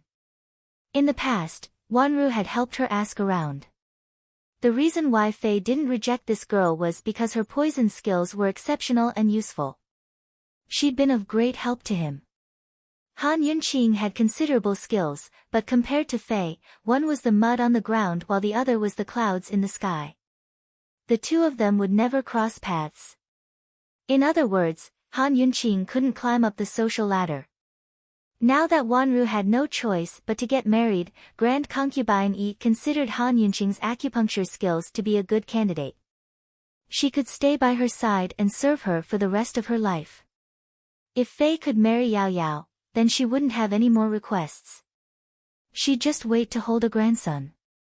One daughter-in-law would stay by her side to serve her, while the other would give face to the Duke of Qin and the Duke of Qin's estate. At that time, she would let Han Yunqing move out of the hibiscus courtyard to live with her, and let Yao Yao live in the hibiscus courtyard. With her there, the two daughters-in-law would not make a big fuss. Moreover, Han Yunqing doesn't have any right to fight with Yao Yao. Yunshi, what do you think of Princess Rongla's marriage alliance with the Duke of Qin's estate? Grand Concubine Yi asked. Han Yunqing put on a fake smile and replied, Imperial Mother and His Highness can decide on this matter. Yunshi, you weren't very polite today, Grand Concubine Yi said directly. Was he trying to warn her about something by being so direct? Imperial Mother, Princess Rongla is of noble birth, and she came here because of the marriage alliance. Her status is special, so I naturally know the severity of the matter. I absolutely won't dare to act rashly and cause trouble. Han Yunqing was very earnest. Hearing this, Grand Concubine Yi was satisfied. She thought to herself, this girl knows her limits. I don't need to waste my breath. Since you understand, then when you see her in the future, it's better to, but before Grand Concubine Yi could finish, Han Yunqing cut her off. Imperial Mother, Chinchilla might be of humble birth, but I can't be bullied as I please. Chinchilla only asks for a place to settle down in the estate and won't fight for anything. But if someone tries to climb over my nose and provoke Chinchilla, Chinchilla can only accompany them to the end. Grand Concubine Yi narrowed her eyes at these words. It looked like this girl still didn't understand what she meant. Duan Muyao's temper wasn't good to begin with. Moreover, she'd formed a grudge with Han Yunqing because of the Medicine Ghost Valley, the poetry contest in Plum Blossom Gardens, and today's events. Once she married into the family, she wouldn't give Han Yunqing a good life. Grand Concubine Yi's meaning was not only that Han Yunqing should know her place and not provoke trouble, but that Han Yunqing should swallow her anger and yield to Duan Muyao no matter what. Grand Concubine Yi's face fell as she retorted cold, Han Yunqing, what right do you have to accompany them to the end? This girl. I've been nice to her recently, but she really thinks I'm all that? Han Yunqing didn't want to clash too much with Grand Concubine Yi. After all, they'd worked hard to mend their relationship. But Duan Muyao hadn't even married into the family yet, and Grand Concubine Yi was already warning her like this. If she really did marry into the family after the new year, wouldn't she be eaten alive? She'd rather die as a piece of jade than as an intact tile. Since Grand Concubine Yi had spoken, she had to show her attitude. Imperial Mother, you should understand Chinchilla's temper. Han Yunqing replied cold. You. Grand Concubine Yi rose to her feet angrily. Han Yunqing rose to her feet as well. Imperial Mother, if there's nothing else, Chinchilla will take her leave first. Grand Concubine Yi was so angry that she couldn't speak. Han Yunqing took a deep breath and turned to leave. Outside the peony courtyard, Han Yunqing muttered to herself. Grand Concubine Yi, Grand Concubine Yi. If I, Han Yunqing, treat you with sincerity, will you treat me with sincerity one day? Or perhaps, in your eyes, I'll always be no different from a servant girl in the estate. Were birth and status really that important? Did nobility, generals, and status matter? One day, I, Han Yunqing, will definitely let you know that none of that matters. By the time she returned to the hibiscus courtyard, the elusive Long Fei Yi had long left. His attitude was unclear, but both Grand Concubine Yi and Duan Muyao seemed certain about the marriage alliance after the new year. Han Yunqing took a deep breath and told herself that she couldn't control any of this, nor did it have anything to do with her. Don't think about it. In a few days, it would be the new year. The Duke of Qin's estate was bustling with activity as well. The servants were all cleaning and decorating. Murong Wanru was shut up in her room all day because of the wedding, but Grand Concubine Yi often went to comfort her. After that night, Grand Concubine Yi never sought out Han Yunqing again. Han Yunqing didn't take the initiative to perform acupuncture on her either. Although their relationship was stiff, they lived in harmony with each other. Han Yunqing didn't need to worry about the preparations for the new year, so she often ran over to the Han estate when she had nothing to do. Seventh Madam's body had recovered well and her meals had improved. She had fewer worries and was in a better state of mind. She was less timid than before and more assertive when it came to matters. Little Yi was still too young. Seventh Madam was the pillar of support in the house, so Han Yunqing was happiest to see her change. Currently, little Chen Xiang and Seventh Madam were busy making arrangements for the new year. Han Yunqing was checking on little Yi's homework in the study. Actually, Han Yunqing couldn't be considered a teacher when it came to medical skills, but she'd taken a basic course in traditional Chinese medicine and had experience in medicine. She learned the Han clan medical canon much faster than little Yi. Little Yi, who was 6 years old, was as fair as carved jade and had a clean temperament. Although he was a young master, he was dressed like a book boy. When he read seriously, his eyes were hooded and his eyelashes were long. Every time Han Yunqing teased him, he'd jerk his head up and open his big round eyes to look at Han Yunqing adorably. His confused expression was so adorable that Han Yunqing wanted to kidnap him and raise him as a pet. Big Sis Yun, I think that the prescription in the medical canon, can I change it a bit? Little asked carefully. Han Yunqing was curious. The prescriptions in the Han clan medical canon were all finalized after several generations of the Han family's deliberations. Whether it was the prescription or the amount, they were all tested again and again. Little was only 6 years old and had only studied medicine for a few years. Yet, he actually proposed to change the old ancestor's prescription. This boy had some guts. However, she liked this kind of newborn calf who wasn't afraid of tigers. Tell me, how do you want to change it? Han Yunqing asked with a smile as she leisurely sipped her tea. Little saw that not only did Big Sis Yun not scold him, but she even smiled. He immediately regained his confidence and hurriedly took out a pen and paper to write down his improved prescription. Who knew that when Han Yunqing saw it, she would be so shocked that she would spit out the tea she just drank. Heavens! This prescription. No, to be more precise, this is a prescription for poison, okay? When little saw Big Sis Yun's reaction, he timidly stuck out his tongue and obediently retreated to the side like a child who had gotten into trouble. Han Yunqing hurriedly picked up the prescription in the Han clan medical canon and compared it to little improved prescription. After comparing, she found that little didn't change any of the ingredients. Instead, he adjusted the amount of the ingredients. Taking advantage of the mutual promotion and suppression of ingredients, when some ingredients were mixed together according to a certain ratio, new ingredients would be produced. Perhaps these ingredients would increase the efficacy of the medicine, or perhaps these ingredients would destroy the efficacy of the medicine, or even produce toxins. However, when these new ingredients were mixed together, they would have different effects. Speaking of which, the theory was relatively simple. However, the relationships within were inextricably linked and very complicated. It wasn't something that ordinary people could understand. Even a veteran like Han Yunqing wouldn't think that a prescription could be changed into a poison prescription if she didn't deliberately ponder over it. She didn't expect little to actually change it like this. Who taught you this? Han Yunqing asked loudly. Little was like a child who had done something wrong. His hands were tangled together as he lowered his head. Only then did Han Yunqing realize that she was too agitated. She hurriedly pulled little to the side and sat him down. Calmly, she asked, tell me, who taught you to change the prescription like this? I looked at it myself and suddenly thought of changing it, little answered honestly. Han Yunqing was incredulous. She asked again, then how did you know the amount of the ingredients?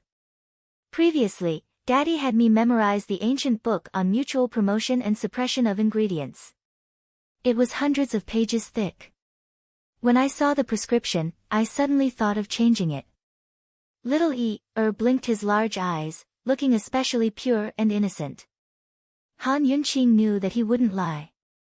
However, wasn't this child's ability to understand everything too well? Do you know how to change anything else? Han Yunqing hurriedly asked again. I have to take a look and think about it. I spent an entire day thinking about that prescription just then. Little was a little embarrassed, his little face red. However, he didn't know that it was already a heaven-defying ability for a 6-year-old to change a prescription into a poison one in a single day. Han Yunqing discovered that this child's talent in poisons was comparable to her own in the past. If he worked hard and studied hard, he'd definitely be a great figure in the future. She had to admit that Han Konggan had a good eye. That very day, Han Yunqing gave little a few pointers on poison prescriptions. She told him to study hard and not tell anyone else about it for now. Little was filled with motivation after receiving Big Sis Yun's affirmation. Apparently, little Chen Xiang said that he hadn't left his study for the past few days after Han Yunqing left. Day after day passed. Very soon, New Year's Eve arrived. All of Tianning's capital city was filled with festive festivities. On New Year's Eve, every family was reunited. The Empress Dowager had set up a family banquet for Grand Concubine Yi, His Highness Duke of Qin, and Murong Wanru every year. But this year, there was both Qin Wangfei and Princess Rongla. Murong Wanru was too ashamed to enter the palace after what happened to her, so Grand Concubine Yi didn't want to bring her along. Zhao Mama specially prepared Han Yunqing a short, red cotton-padded jacket with white fox fur lining the edges. It was warm and noble. Currently, she was helping Han Yunqing dress her up. Esteemed Wangfei, this is your first time attending a family banquet on New Year's Eve. Actually, it's just a meal with everyone, so don't be too nervous. Han Yunqing wasn't nervous. She'd seen Emperor Tianhui, the Empress Dowager, and Empress before. She mused that since Princess Rongla was going tonight, Emperor Tianhui would probably express his intentions regarding the marriage alliance.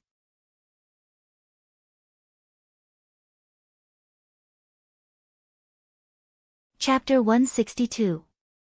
On New Year's Eve, the palace was decorated with lanterns and colored banners. The family banquet was held in the Empress Dowager's Peace and Wellness Palace. As Zhao Mama had said, it was just a New Year's Eve meal with everyone seated around the round table. However, on the dining table alone, a few people and a few mouths were enough to cause a lot of trouble. It was rare for the Empress Dowager and Grand Concubine Yi to sit together. Emperor Tianhui and Long Fei Yi sat on the Empress Dowager's left, followed by the Crown Prince and the other imperial princes. The Empress and Han Yunqing sat on Grand Concubine Yi's right. Han Yunqing wasn't very old, but she suddenly realized her seniority in the family.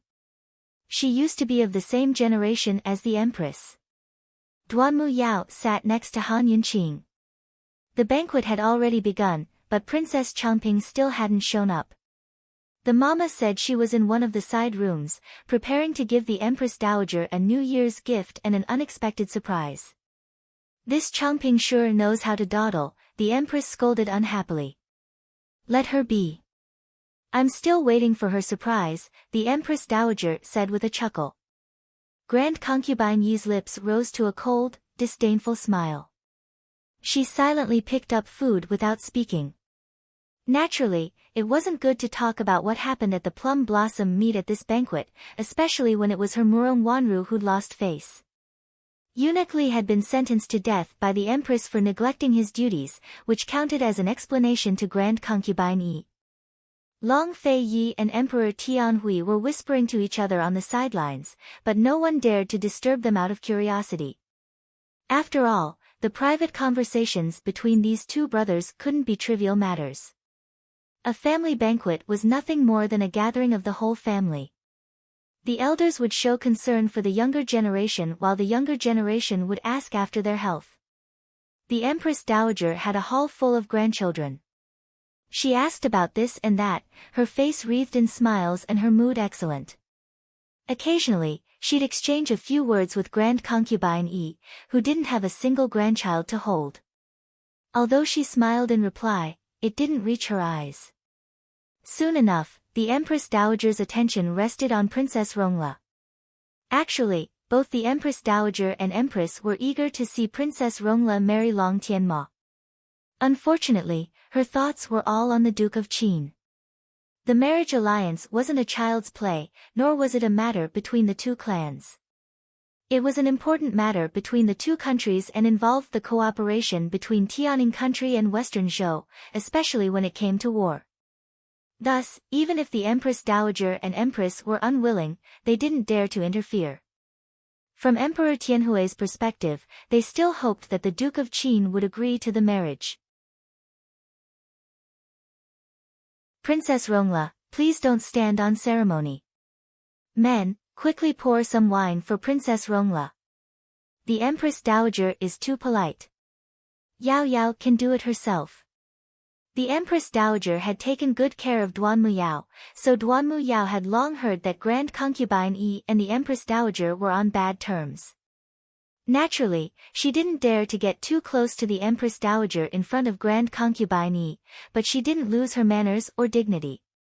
Yao Yao, come and eat more. Imperial Concubine Dowager, Yao Yao doesn't deserve it.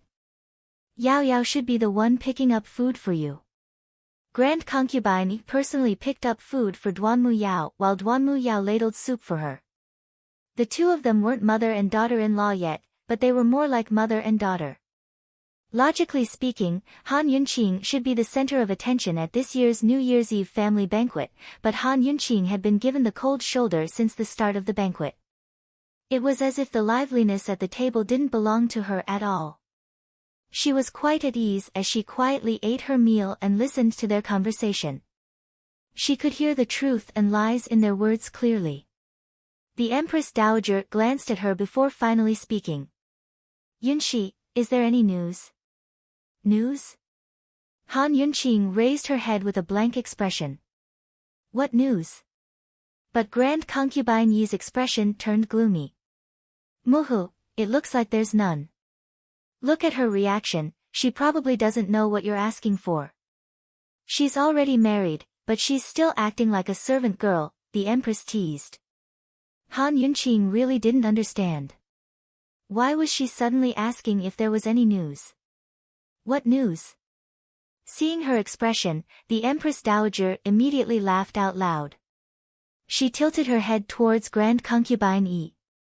Little sister, this girl of yours, is she pretending not to understand, or is she really that clueless? Haven't you taught her anything? Grand Concubine Yi sighed softly with emotion. They've only been married for half a year. The Duke of Qin is busy every day and hasn't shown up for days. How could there be news so quickly?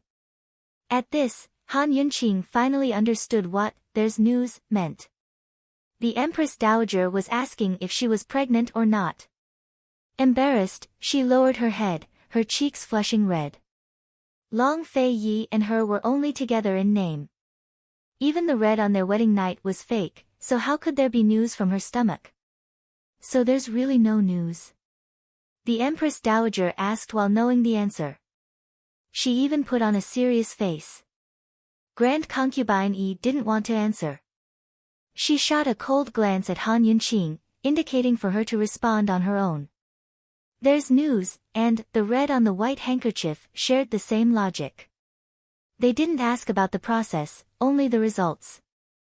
Although both sides needed to work hard, if there were no results, then the blame would be pushed onto the female side.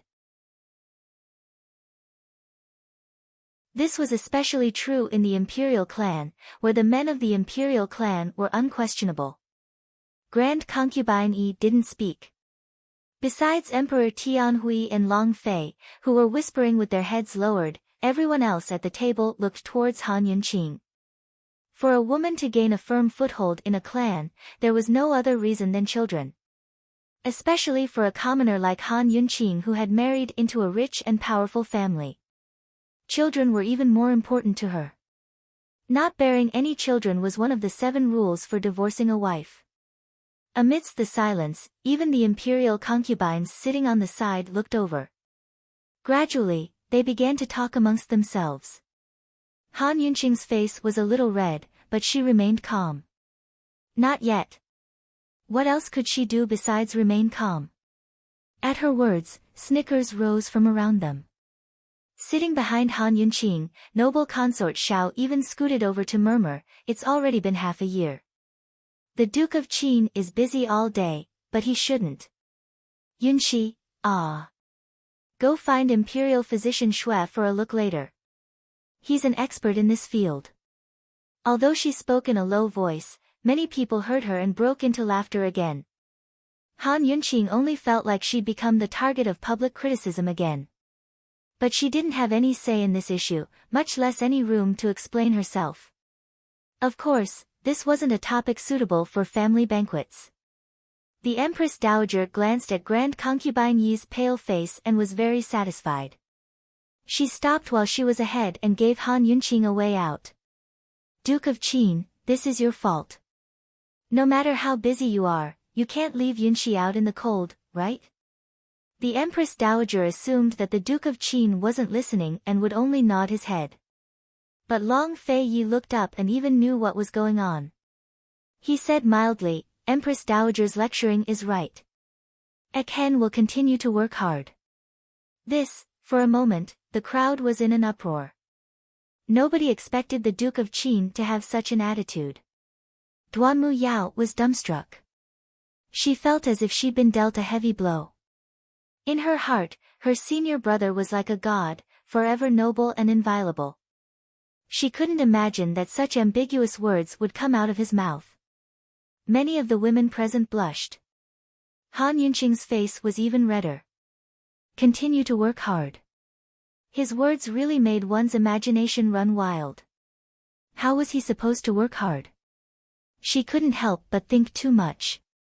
Fortunately, she pulled herself back in time. She couldn't help but sneak a peek at the esteemed figure in front of her, only to see Long Fei's expressionless face looking right back at her. Han Yunqing immediately averted her gaze and missed the teasing smile in his eyes. The Empress Dowager pursed her lips, at a loss for words. As a mother, even Grand Concubine Yi found it inconceivable. She couldn't help but recall the white handkerchief with the blood on it. Without a doubt, Fei's words were meant to protect Han Yunqing. If he didn't speak up today, the issue of having news would continue to trouble Han Yunqing in the future. But now that he did, many of the people present would restrain themselves. With her son's personality, how could he be willing to help Han Yunqing like this? Grand Concubine Yi found it harder and harder to see through him. Emperor Tianhui looked at Han Yunqing a few times before a complicated look flashed past his eyes. Then he opened his mouth and teased, Duke of Qin, you only have one Wang Fei in your estate, but you're already giving her the cold shoulder. Wait until the new year is over. You can't do this again if a new person enters the family.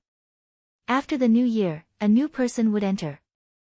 Wasn't this talking about the marriage for peace? Wasn't that Duanmu Yao? This was probably the first time Emperor Tianhui had brought up the matter of marriage in public. Although his words were reserved, everyone present understood what he meant. Duanmu Yao had come to the family banquet and Emperor Tianhui's words meant that the recent rumors were true. It was highly likely that the marriage alliance was a done deal. Long Tianma picked up a cup of wine and downed it in one gulp. Others might not be able to see through it, but he could. Grand Concubine Yi bringing Duanmu Yao to the family banquet and his imperial father asking in public was actually the two of them working together to put pressure on the Duke of Qin. They were forcing him to have no room to refuse. It looked like this was a foregone conclusion. It was one thing if he couldn't marry the woman he liked, but he didn't expect that he couldn't marry the woman he didn't like either. Thinking up to here, he poured himself another cup of wine. A foregone conclusion was a foregone conclusion. Everyone still hoped that His Highness Duke of Qin would answer the question himself. Duanmu Yao's gloomy mood turned nervous, her face pink as she waited for Long Fei Yi to speak. At the same time, Han Yunqing's cheeks were still red as she waited. She looked towards Long Fei Yi again, only to meet Long Fei Yi's deep gaze just like before. He was looking at her again. Han Yunqing wanted to avoid his gaze again, but for some reason, she didn't. Instead, she stared straight at him and waited. Everyone said that when one's eyes met, it was a silent exchange of words. Han Yunqing didn't have anything to say to Long Fei Yi, but Long Fei Yi's lips quirked up slightly at the sight of her serious gaze. As everyone waited in silence, he said, Your lordship doesn't even have time to attend to a Wang Fei, so there's no need for a newbie. As soon as these words came out, it was like a sudden clap of thunder that hit the banquet table, shocking everyone to the point that their hearts almost stopped. Long Fei Yi, what did he just say? Emperor Tianhui's expression gradually changed into a storm, while Grand Concubine Yi glared fiercely at him. The Empress Dowager and Empress were so stunned that they didn't know what to do. Long Fei Yi. Suddenly, Duanmu Yao roared. She sprang to her feet and turned to run, knocking over a bowl of soup on the table and spilling it all over Han Yunqing. Grand concubine Yi panicked and chased after her. Yao Yao! Yao Yao, wait! Han Yunqing was drenched in soup, but she didn't care. She looked at Long Fei Yi with an involuntary curve of her lips. Right now, she really wanted to ask Long Fei Yi if he did it on purpose. Did he wait until such a public occasion to refuse her? Otherwise, why didn't he say anything so many times before? This guy is rotten to the core.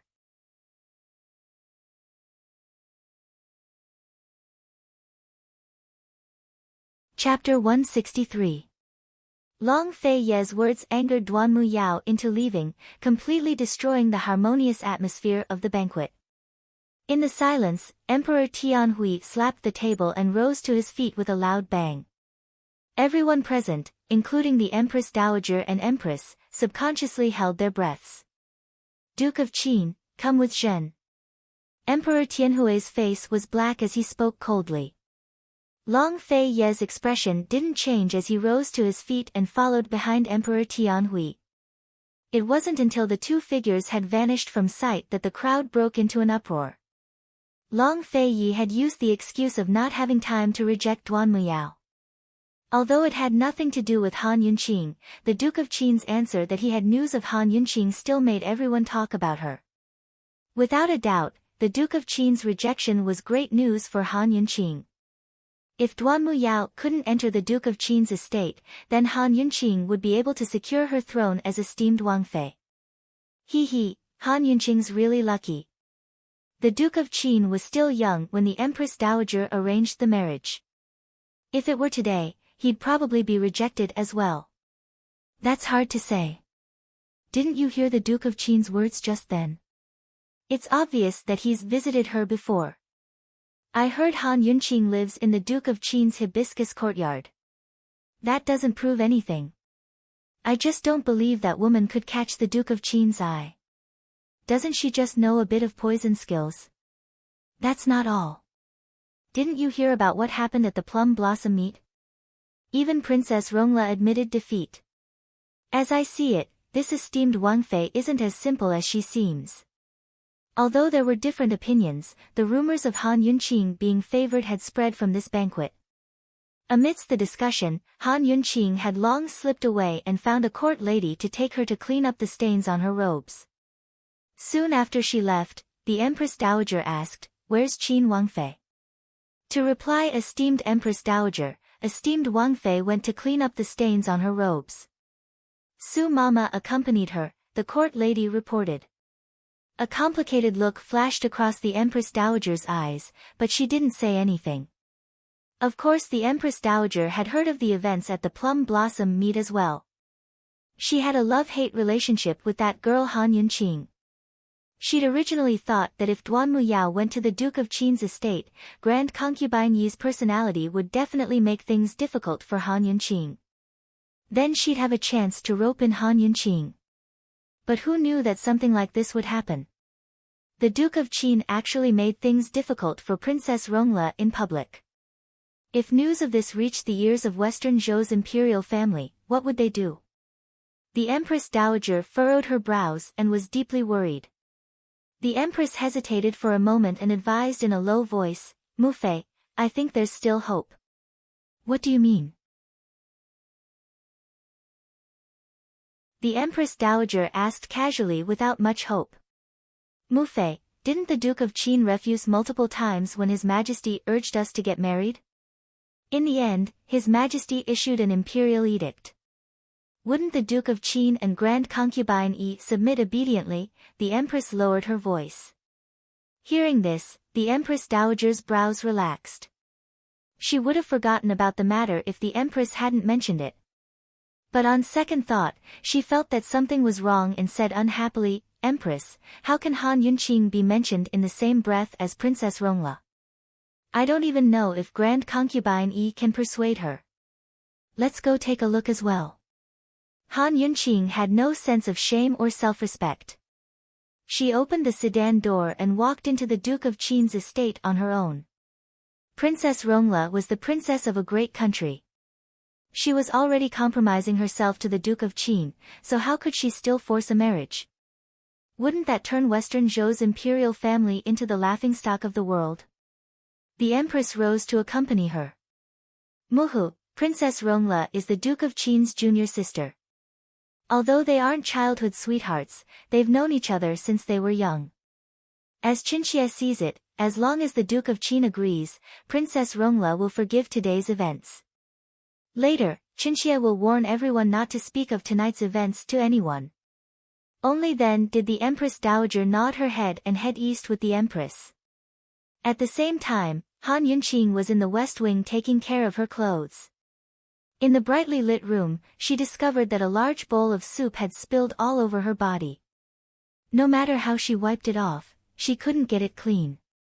Fortunately, she'd prepared extra clothes for the banquet. "Su Mama, help me get a new set of clothes." "Esteemed Wang Fei, please wait a moment. This old servant will come right away." "No rush. I'm tired, so I'm planning to rest a bit." Su Mama closed the door and retreated, leaving Han Yunqing leaning lazily on the bed. She wasn't tired, but she was using an excuse. There was no point in going over now. She guessed that Long Fei Yi and Grand Concubine Yi wouldn't be able to leave so easily tonight. After changing her clothes, she'd go back. In any case, there was nothing for her to do. Thinking about it, Long Fei Yi had only said a few words at the banquet tonight, but they'd caused a huge uproar. She didn't know how Emperor Tianhui would deal with him, but if that fellow dared to do so, he must have 100% confidence in his abilities. Han Yunqing didn't even realize that her lips were curled up the entire time. She was in a very good mood. While she was secretly rejoicing, she suddenly heard a series of crashing sounds from the next room. It sounded like something had broken into pieces. "What's going on?" Han Yunqing stood up and listened carefully, but didn't hear anything else. Strange.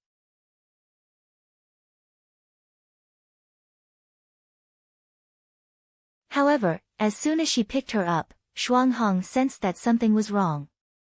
Her hands trembled as she checked Princess Changping's breathing. She was so frightened that she immediately pushed Princess Changping away, screaming, "Ah, the princess is dead. Dead!" At this time, a large group of palace maids and eunuchs all came. Seeing the scene in the room, everyone panicked and retreated. Their faces were all pale. Only an old mama was still calm. She sent people to find the imperial physician and also sent people to report to the Empress Dowager and the Empress. The first imperial physician to arrive was Gu Beiyue. As soon as he arrived, he saw the scene in the room and Han Yunqing standing to the side. A trace of unease flashed through his eyes. When Shuanghong saw Gu Beiyue, she rushed over as if she had seen her savior. "Imperial physician Gu, the princess, Wu Wu, hurry and save the princess. She's definitely not dead. She's definitely not dead." He didn't know if Shuanghong was scared out of her wits or just deceiving herself. Once a person stopped breathing, they would change very quickly. Princess Changping was lying on the ground, her forehead a bloody mess. Her eyes were tightly shut and her body was stiff. Her face and lips were pale. Gu Beiyue could tell at a glance that there was no hope. He still went forward and seriously checked her breathing, pulse, and cause of death. At this moment, the people surrounding the door scattered. The Empress Dowager, Empress, and Long Tianma arrived. "Changping! Changping!" The Empress rushed in. As soon as she saw the person lying on the ground, her vision darkened and she almost collapsed. Fortunately, Long Tianma caught her in time. The Empress Dowager walked in with the help of a mama. Her face was completely pale and her body was trembling. She couldn't even stand properly. Long Tianma saw all of this and was both angry and shocked. He violently roared, "Gu Beiyue, what exactly happened?" Gu Beiyue lowered his eyes and retreated to the side with a bow. He directly knelt down. "Esteemed Empress Dowager, "Esteemed Empress, His Highness the Crown Prince, please restrain your grief." "What?" the Empress Dowager exclaimed. She couldn't breathe and her eyes were wide open. "No, no. It can't be. It can't be. You're talking nonsense." "Nonsense." The Empress gave Gu Beiyue a hard shove with her foot and ordered, "Hurry and save her, save her. If you can't save her, I'll bury you with her." Gu Beiyue knelt again, his voice heavy. "Esteemed Empress, restrain your grief. I don't believe it. I don't believe it. Changping, my daughter, ah. My daughter, ah." The Empress immediately burst into tears. She broke free from Long Tianma and rushed over. She hugged Princess Changping and pushed her with all her strength, but she was indeed dead. "No. Changping, how could you abandon Mufei? Changping, what exactly happened? My daughter, ah. My daughter, ah, woo." In a moment, everyone outside the room knelt down. The Empress's heart-wrenching cries could be heard. Long Tianma looked at his own sister in disbelief. He sternly asked, "Gu Beiyue, she was perfectly fine. How could she die?" "She was dead, but what was the cause of death? The wound on her forehead couldn't have been fatal."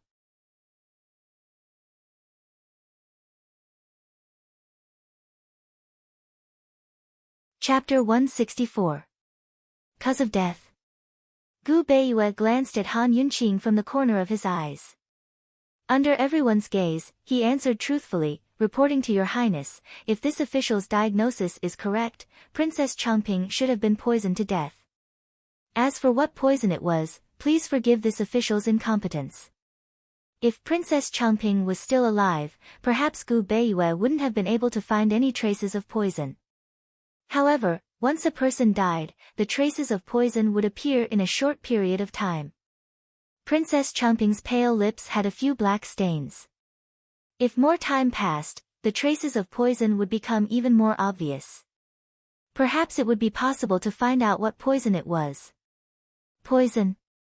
Once these words were said, everyone was shocked. She was actually poisoned. What kind of poison? Who poisoned her? Long Tianma suddenly roared at Shuang Hong, "Speak. What exactly happened? Why are you and the princess locked up here?" Changping should have already attended the family banquet, but she was acting mysteriously and didn't appear. Shuang Hong was scared silly and shook her head. This servant didn't." Suddenly, she turned to look at Han Yunqing and pointed at Han Yunqing. "It's her. It's her, Qin Wangfei, she."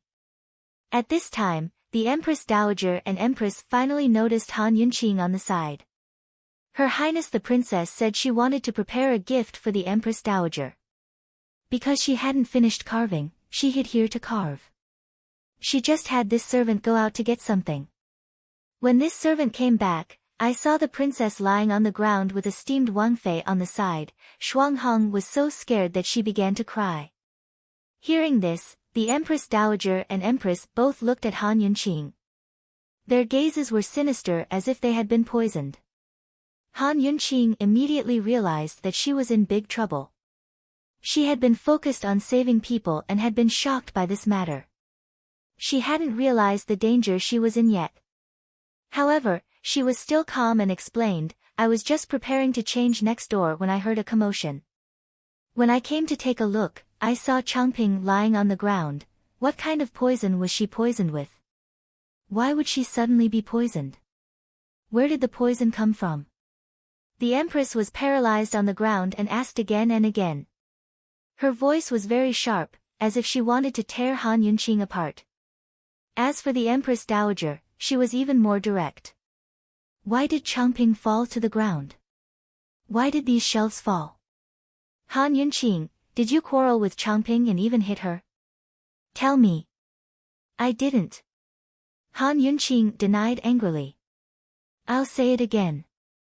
I was just next door. I heard the sound of the shelf falling and came over. When I entered, I saw Changping lying on the ground. When I found out that she was poisoned, Shuanghong came over. What kind of poison did she get? Aren't you very good at detoxification? Why didn't you save her? Why? Long Tianma was also very excited. After all, Changping was his only sister. I haven't found out what kind of poison she was poisoned with, but when I came, she was already dead. There was no way to save her, Han Yunqing explained truthfully. As soon as she said that, the Empress immediately rebuked her. Han Yunqing, you're lying. How long would it take for you to come over from next door? How could you not have time to save her? What kind of poison could be so powerful that it could kill immediately? This point was also what Han Yunqing couldn't understand. However, her attitude was still very firm. I'm not lying. As for what exactly happened, we'll only know after we find the poison. I'll immediately do the examination. All she saw was the result. Whether Princess Changping had died before the shelf fell or after her death, no one could say for sure. There weren't many poisons that could kill immediately. Han Yunqing also wanted to know.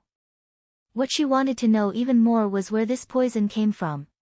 She was just about to walk over when the Empress's anger reached the heavens. Han Yunqing, you still dare to quibble. You're lying. Someone come, arrest her for this consort.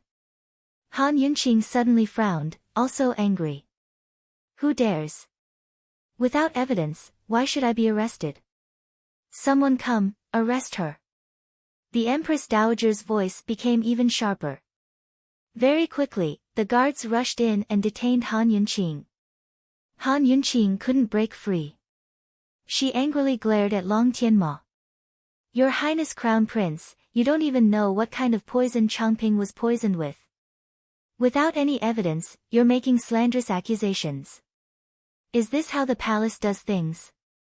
Long Tianma was angry and sorrowful, but he still wasn't willing to believe that Han Yunqing had poisoned Changping to death. He also couldn't think of any motive for Han Yunqing to commit the crime. After hesitating for a moment, he said, Imperial Grandmother, Imperial Mother, there's no harm in letting Imperial Aunt Qin check the poison. The Empress was very repulsed. Just as she was about to refuse, the Empress Dowager coldly said, Fine, let her check. Aijia wants to see what kind of poison she can find that can kill instantly. Only after these words were spoken did the guards release Han Yunqing. Han Yunqing crouched down beside Princess Changping. As soon as she saw the black strands on her tongue, she was puzzled. She did a routine check while activating the scanning system. However, the results were outside of her expectations. How could it be? Are you done? The Empress sternly urged. Han Yunqing stood up and looked around, her face full of confusion. Did you find it? The Empress Dowager impatiently asked. Han Yunqing indifferently said, I found it. It's arrow poison wood.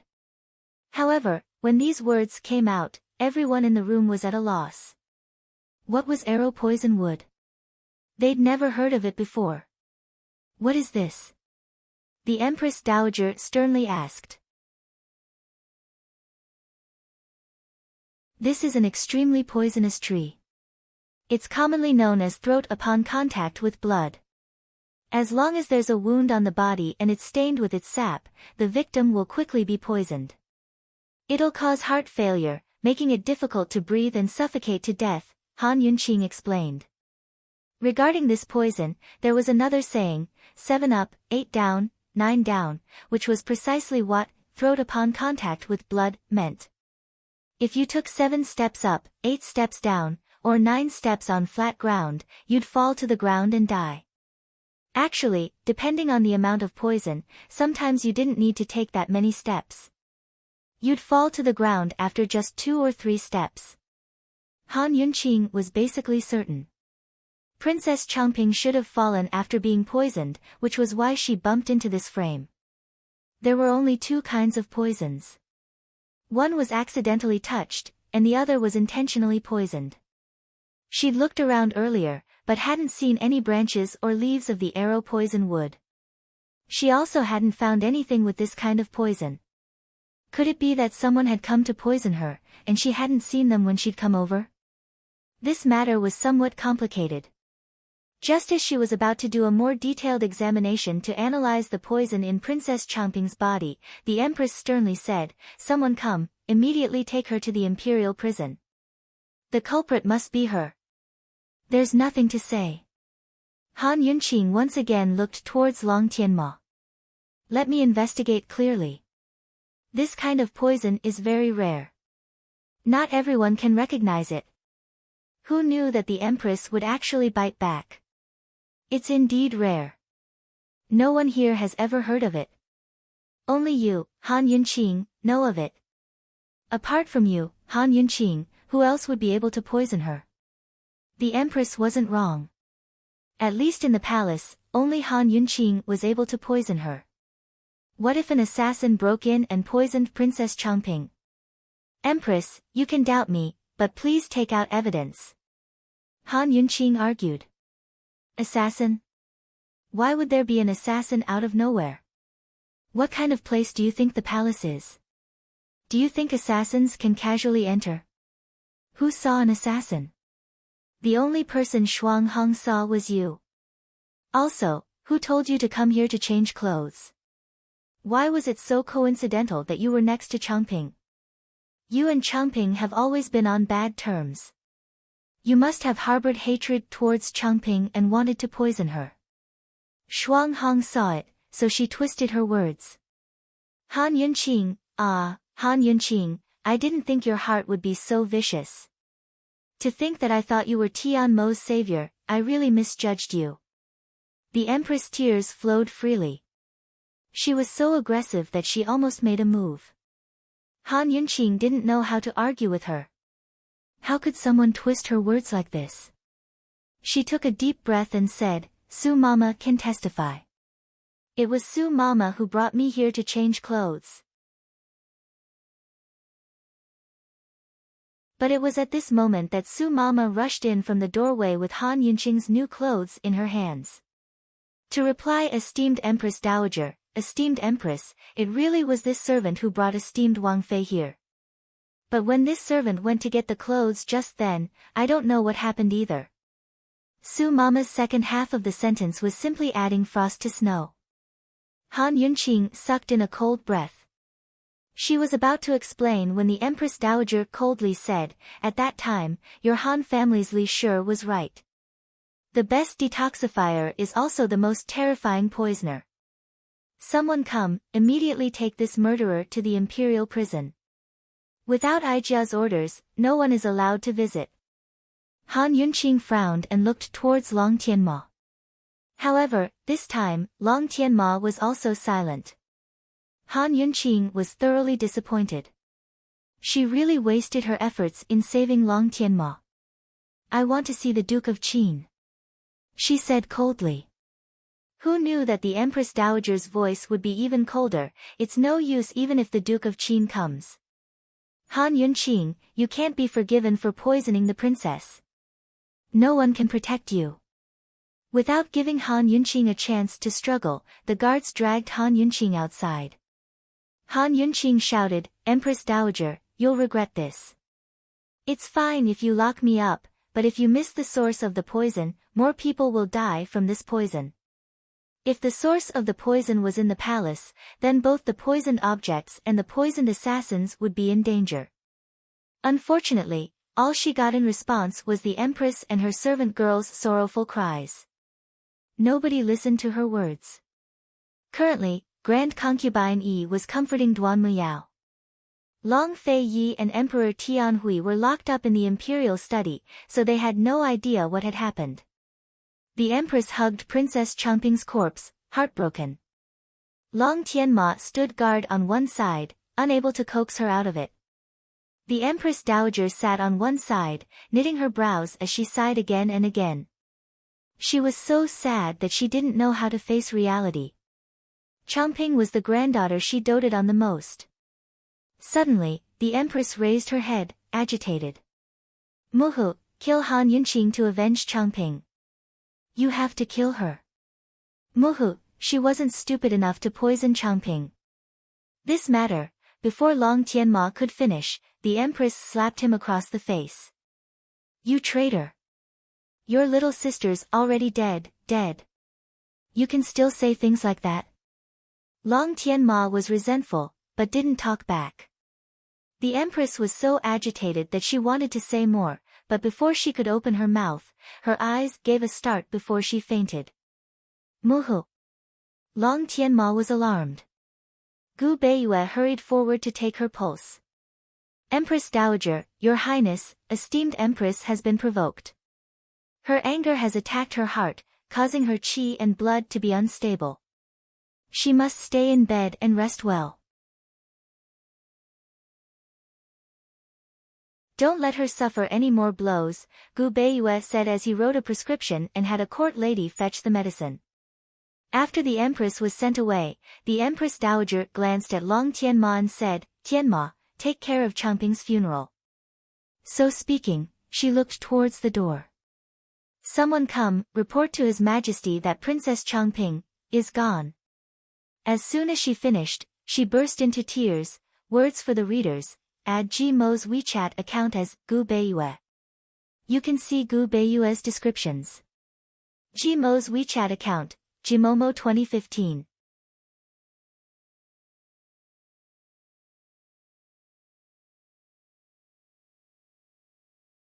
Chapter 165. This was Han Yunqing's second time in prison. However, this time was different from the previous time. This time, she was directly locked up in a small dark room. Once the iron door was shut, the room was so dark that she couldn't even see her fingers in front of her. She had no idea how big the room was, or what was inside, or who was inside. Darkness represented the unknown. Even the boldest person would feel fear. It would be a lie to say she wasn't afraid.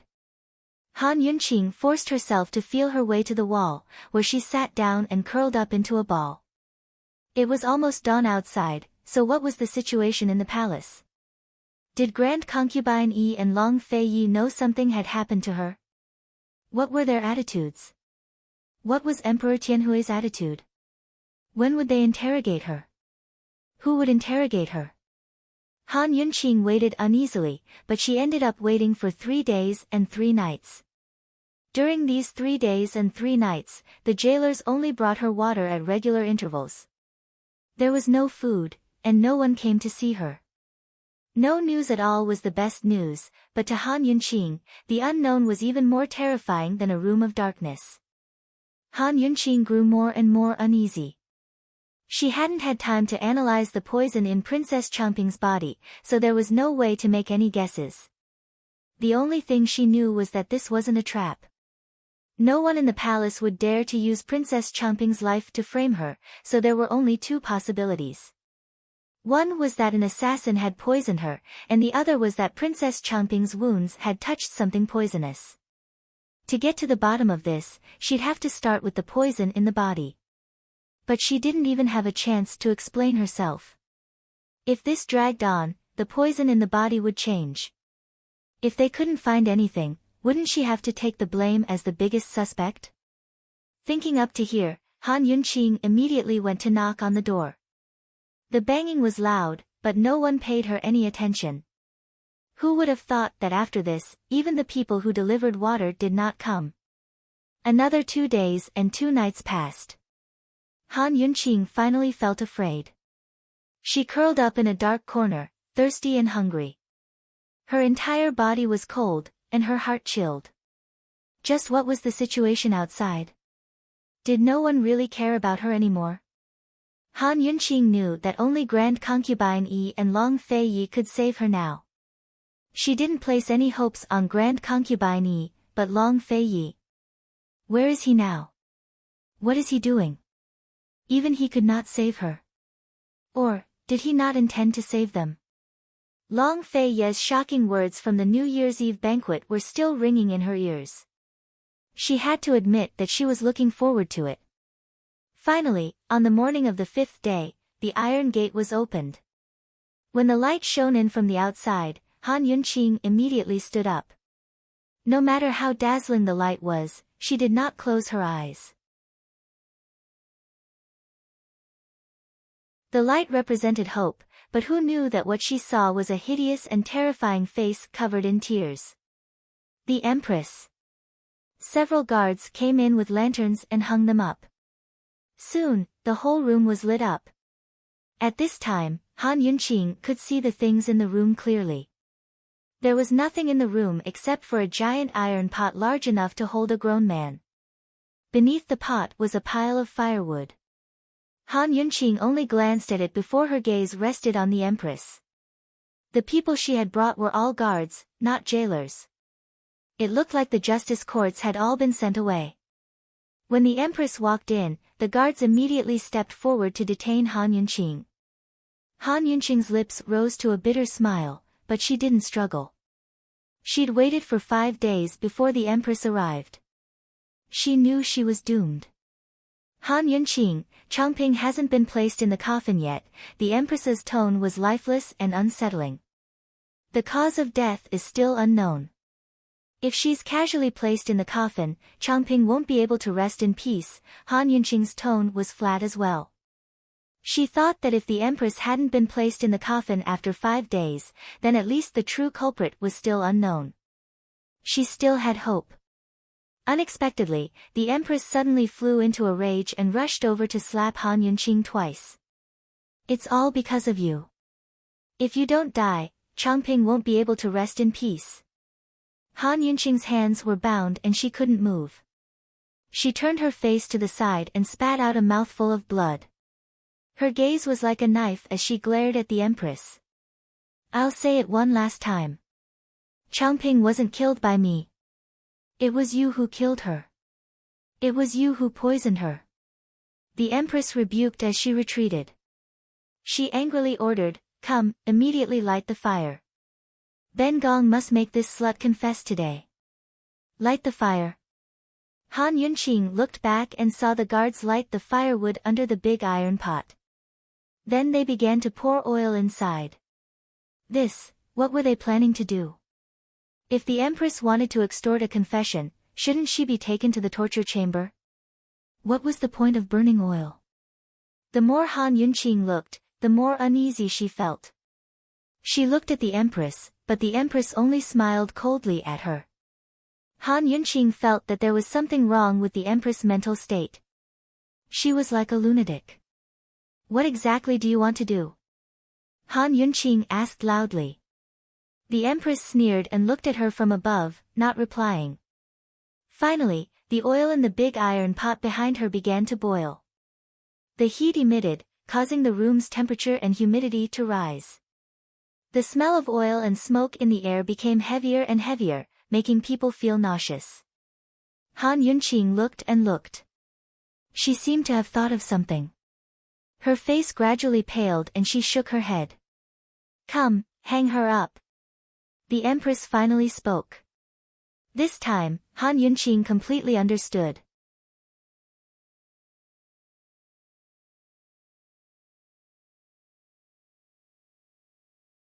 Unexpectedly, Han Yunqing suddenly opened her eyes and fiercely glared at the Empress. She angrily replied, "I won't confess. I didn't do it. You wronged me, you tortured me to extort a confession. It was you who caused Changping to die without knowing why, dying with everlasting regret. You won't be able to rest in peace for the rest of your life. Han Yunqing, you're courting death." The Empress was also angry. The rope in her hand began to lower bit by bit. However, this time, Han Yunqing did not struggle or curl up her body. She dared to confess to something she had done, no matter how big it was. She would never confess to something she had never done. She silently looked at the scalding hot oil, a heroic smile blossoming on her lips. It was poignant and beautiful. Whether she confessed or not, she would die anyway. Why should she compromise and break her pride? Why not die in a more open and unrestrained manner? Some principles, some honor, could not be put down no matter what. As the rope was lowered bit by bit, the hanging hem of her skirt began to feel heavy. The hem of her skirt had already stuck to the hot oil and would soon reach her calf. She told herself, Han Yunqing, you're brave. Han Yunqing, you're good. This one will let you have a taste of your calf being fried. The Empress was furious and suddenly lowered the rope. It fell instantly. However, at this critical moment, a figure suddenly flew in like an arrow. Thump! Han Yunqing's falling body came to an abrupt stop, and then her whole body was pulled up. Han Yunqing immediately opened her eyes and saw Long Feiyi standing on the edge of the big oil pan. One hand was holding the rope above her head, the other hand was behind her back. He was dressed in white and stood tall and straight like a pine tree, but also like an immortal. His cold face was as calm as ever, but those deep eyes contained monstrous anger. Long Feiyi, you must be my guardian angel, right? Long Feiyi, 5 days. I've finally waited for you. The frightened Han Yunqing inexplicably smiled, not even noticing that the corners of her eyes were wet. No one expected Long Feiyi to appear at this time. The Empress was the most shocked. She released the rope and retreated to the wall. How did Long Feiyi get in? The Empress Dowager had already issued a ban. Without her permission, no one was allowed to visit. Today, she came over not only to inform the Empress Dowager, but also to inform the Emperor. Although there wasn't enough evidence to prove that the culprit was Han Yunqing, the Emperor had hinted several times that Han Yunqing was the most suspicious. If they couldn't find any evidence, they could only interrogate Han Yunqing. Because of Madame Li's last words, the Emperor had long regarded Han Yunqing and the Duke of Qin as thorns in his side. If he couldn't get rid of the Duke of Qin, he had to at least kill Han Yunqing first.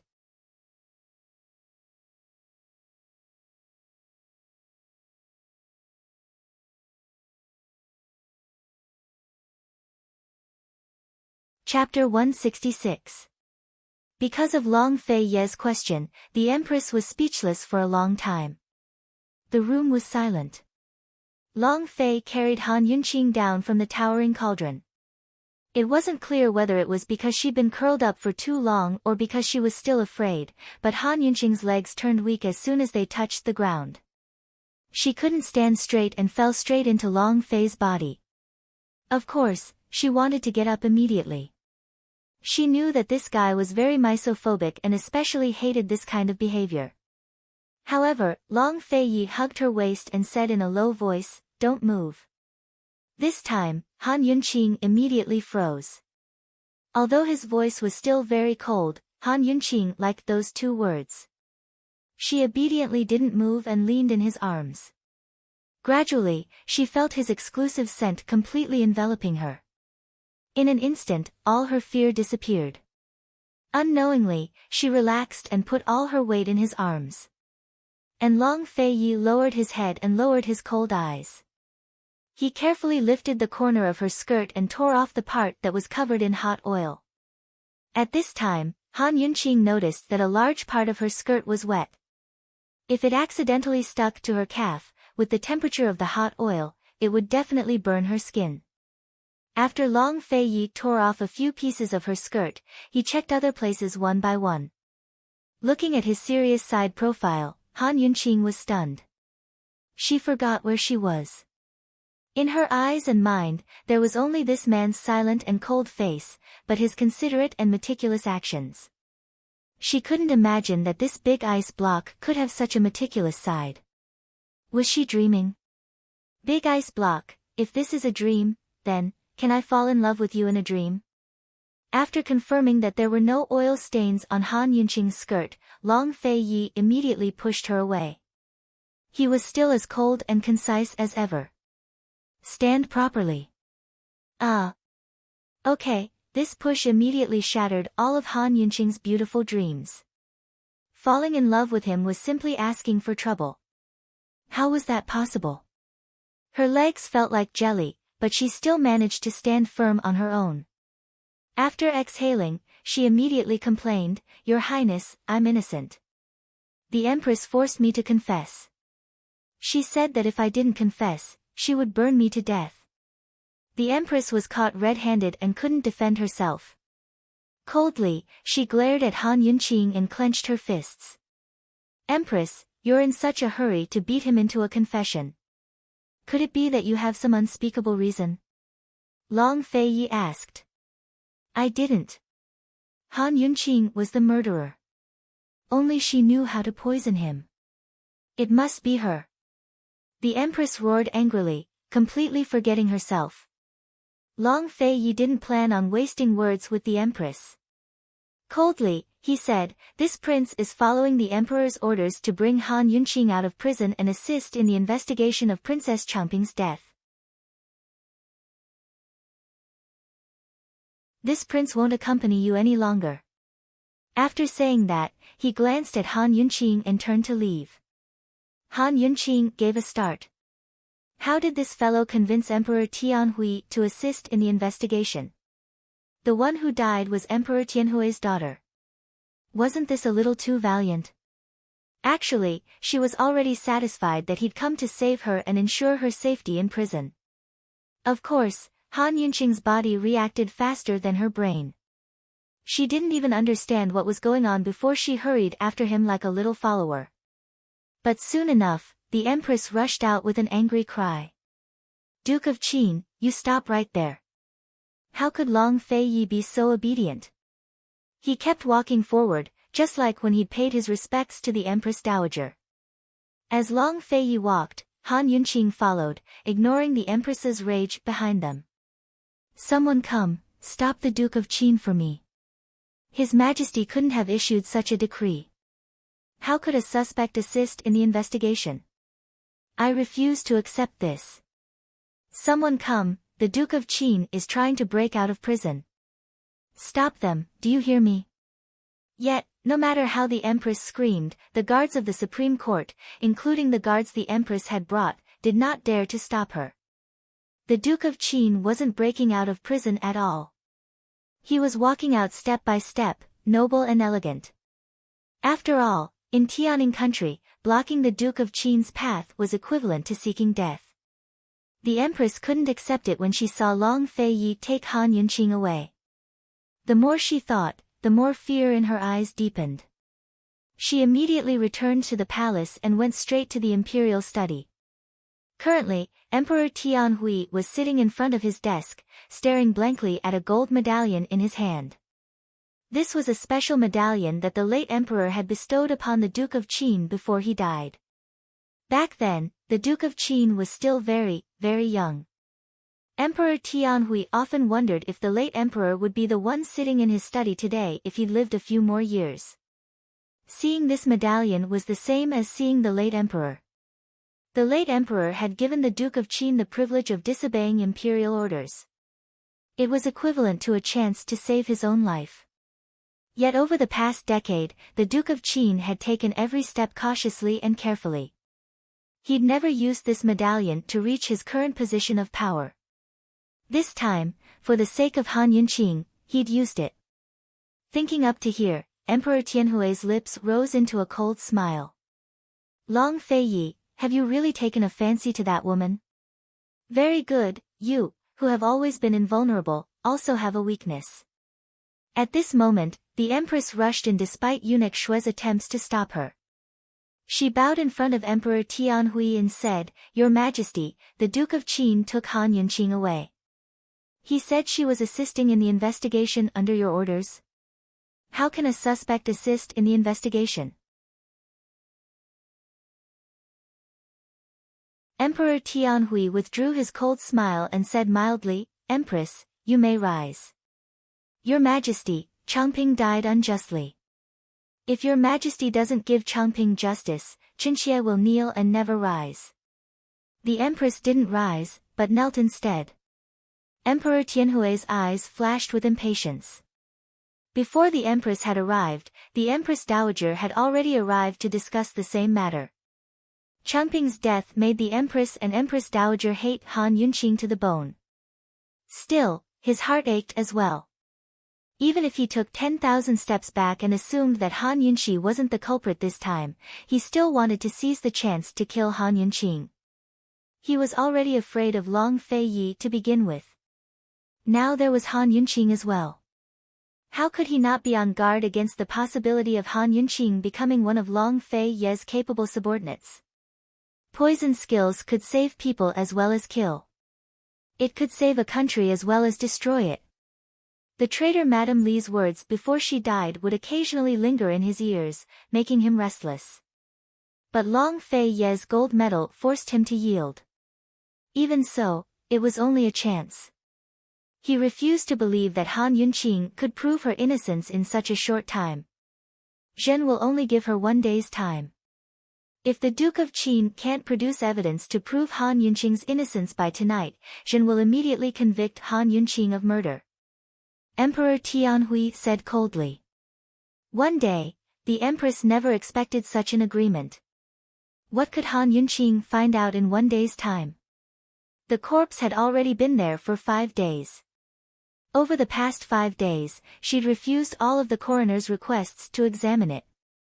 She'd refused to let anyone get close to Changping, so there were still no clues to Changping's death. Han Yunqing had been locked up this entire time without any direct evidence to convict her. If Han Yunqing refused to confess, this stalemate would continue for a long time. But with this agreement, Han Yunqing was dead for sure. After the Empress thought it through, she grew excited. Your Majesty is wise. Many thanks to your Majesty. Changping will be able to rest in peace soon. When the Empress returned to Cunning Palace, she immediately found the steward Qian Mama and dismissed all the servant girls. In a low voice, she asked, "Has that thing been disposed of?" To reply Nyang Nyang, "This servant girl disposed of it last night. Besides this servant, no one else knows." After Princess Changping was suddenly poisoned to death in the West Wing Palace, another person had died in the West Wing Palace in the past 5 days. She had no injuries, no pain, and no illness. She had mysteriously died, causing everyone to panic. Everyone said that Princess Changping wasn't poisoned to death by the Duke of Qin's household, but that there was something dirty in the West Wing Palace. But the Empress had concealed the truth. None of the servants dared to make a sound. Even the Empress Dowager didn't know. Everyone guessed that the Empress had steeled her heart to kill Qin Wangfei. Last night, the Empress had ordered her to dispose of something wrapped up tightly. It wasn't big, but it was very heavy. Even Qian Mama didn't know what it was. "Has the corpse been disposed of?" the Empress asked again. "It's been disposed of. The newcomers have all been replaced." Qian Mama replied truthfully. It was normal for 1 or 2 palace maids and eunuchs to die in the palace. It wasn't hard to dispose of. Only then did the Empress let out a sigh of relief. She looked at the sky outside and suddenly sank into silence. No matter how Qian Mama looked at the Empress, she felt that it was strange. But when she thought of the Empress's heartache over the loss of her daughter, she felt that it was normal and didn't dare disturb her. At this time, the weather outside was very good. The sun shone brightly and it was close to noon. 1 day's time. When Han Yunqing heard this agreement, she almost choked on her own saliva. She abruptly stopped and looked at Long Fei Yi with furrowed brows. She seriously asked, "Your Highness Duke of Qin, why do you believe that I can find the truth in 1 day?" Unexpectedly, Long Fei Yi replied, "It's not that this prince believes you. It's just that if you're going to die sooner or later, it's better to die quickly and save this prince trouble." "You?" Han Yunqing was stifled with anger. She'd taken this guy to be an angel, but now she realized she'd been blind. He was actually a demon. Of course, Han Yunqing had no idea about the gold medallion. No wonder Emperor Tianhui agreed to let a suspect like her participate in the investigation. But Long Fei Yi was right. If she was trapped in the prisons, it'd be hard for her to escape death based on the Empress Dowager's attitude. Long Fei Yi could protect her once, but not 10 times. 1 day's time was the same as gambling with her life. Seeing Han Yunqing remain silent, Long Fei Yi tilted his head and looked disdainfully at her. "If you regret it, you can go back. Han Yunqing snorted disdainfully, her smile brighter than the sun. Since this Wang Fei came out, I have no plans to go back. Let's go, take me to the autopsy immediately. After being locked up for 5 days, Han Yunqing's face was pale and bloodless. Her body was sickly weak, but at this moment, her entire being radiated with a threatening radiance under the sunlight. Long Fei Ye's gaze was fixed on her face, not moving away for a long time. Han Yunqing, this time your lordship has invested heavily. You mustn't disappoint your lordship. At noon, Long Fei Yi and Han Yunqing arrived at the Flowing Splendor Palace where Princess Changping's body was. The Empress Dowager, Empress, and Long Tianma had all heard the news and hurried over. It was winter now, and the crystal coffin had preserved the body well. However, the livor mortis had already spread all over the body, revealing signs of poisoning. Although Changping had made things difficult for her and framed her in the past, Han Yunqing still felt uncomfortable seeing such a beautiful life fall. She stood there for a while before saying, "Open the coffin." But the Empress, who'd been glaring at Han Yunqing from her seat, suddenly stood up. "Don't even think about it."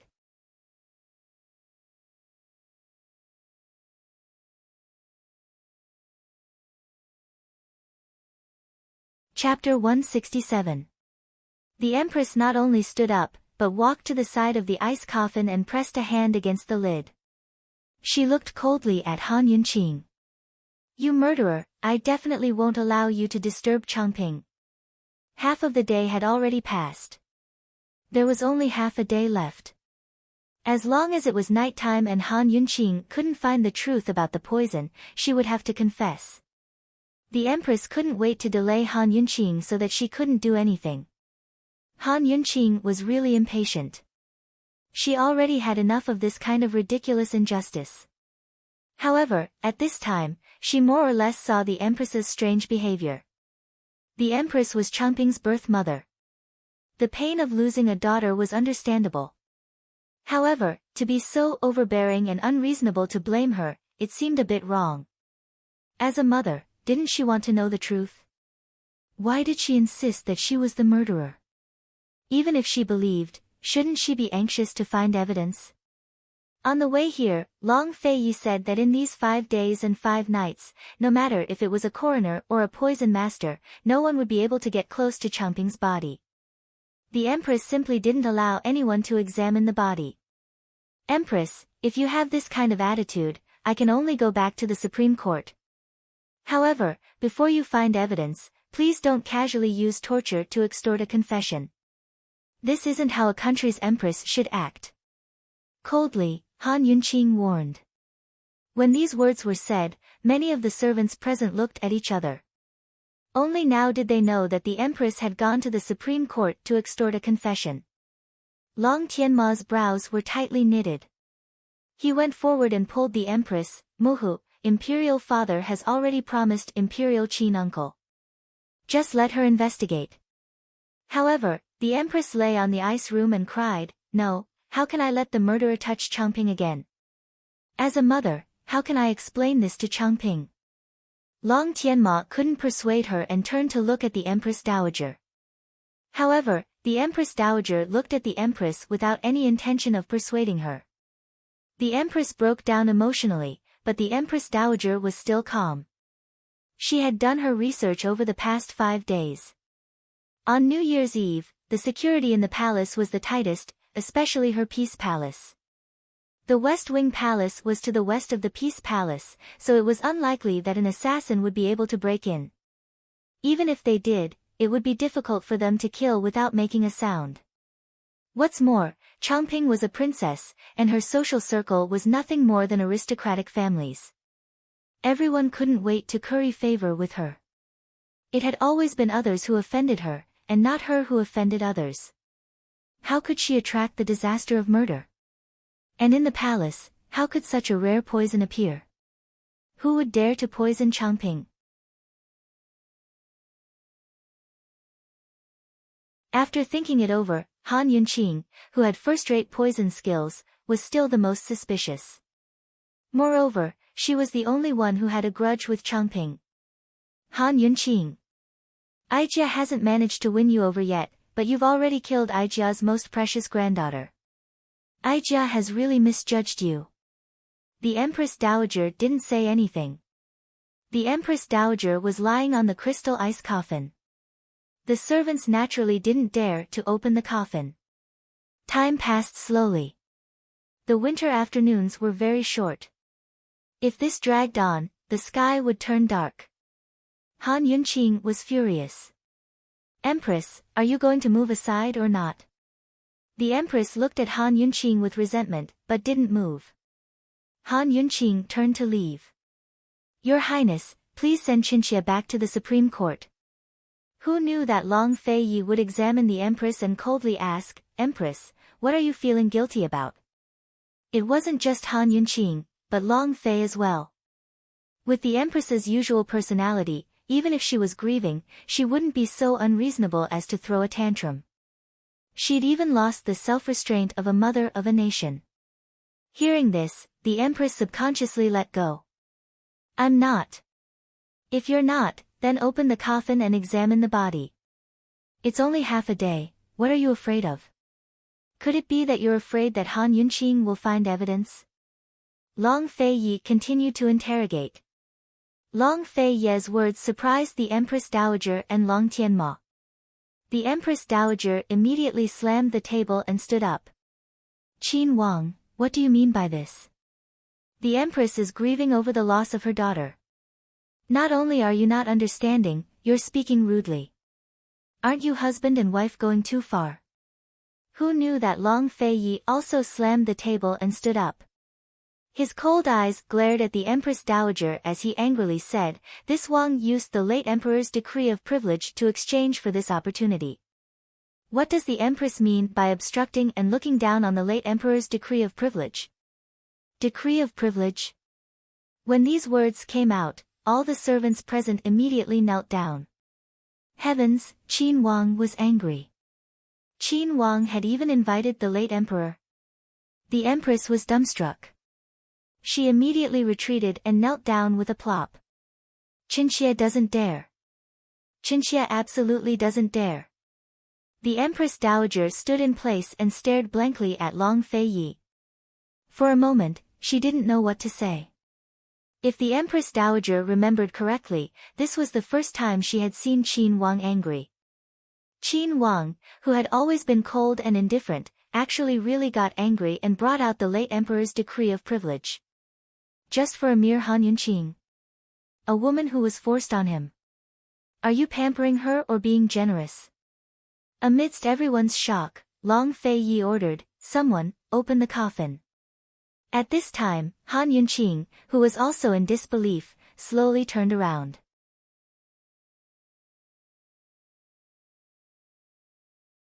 She finally understood why she and Long Fei Yi could smoothly walk out of the Supreme Court. Looking at Long Fei Yi's domineering expression, Han Yunqing's heart madly thumped. This wasn't a dream. Why was this man so good to her? Han Yunqing, what are you still standing there for? Long Fei Yi angrily said. He wasn't good at all. His tone was always unkind and his attitude was always cold. At this time, the crystal ice coffin had already been opened. Han Yunqing quickly came back to her senses. Ignoring the throbbing in her heart, she immediately began to check. On the way here, she had already sorted out her thoughts. Her first step was to find the location of the poison. The location could determine the method of poisoning and the method of poisoning represented the method of poisoning. This was the first step and also the most important step. Han Yunqing approached and activated the scanning system to do a detailed check. If she didn't check carefully, she wouldn't have known. Now that she checked, she found out that on New Year's Eve in the West Wing room, she had missed out on important information in her panic. The location of the poison was on Changping's hand. It was a wound infection type poison. In other words, it wasn't someone who deliberately poisoned her. Changping had a wound on her hand and came into contact with the source of the poison. Han Yunqing was overjoyed. She knew it. The security on New Year's Eve was so tight. How could an assassin have broken in? At that time, she had run over as soon as she heard the sound, but she hadn't seen anyone. Moreover, all the windows in that room had been closed.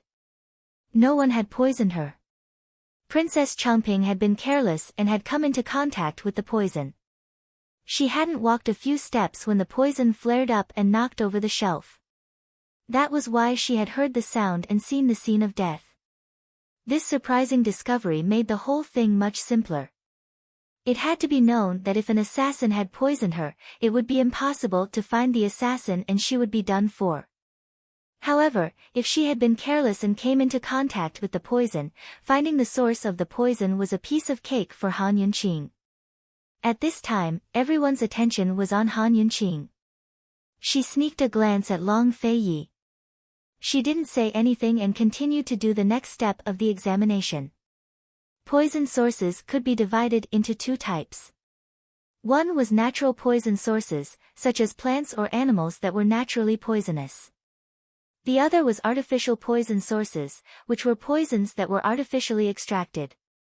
Antiaris upon contact was an extremely rare poison that usually appeared in the southern regions. The number of people who knew about it was even fewer. How could it have appeared in the palace? Filled with doubts, Han Yunqing collected some dried blood clots from the wound on Princess Changping's hand to conduct an analysis.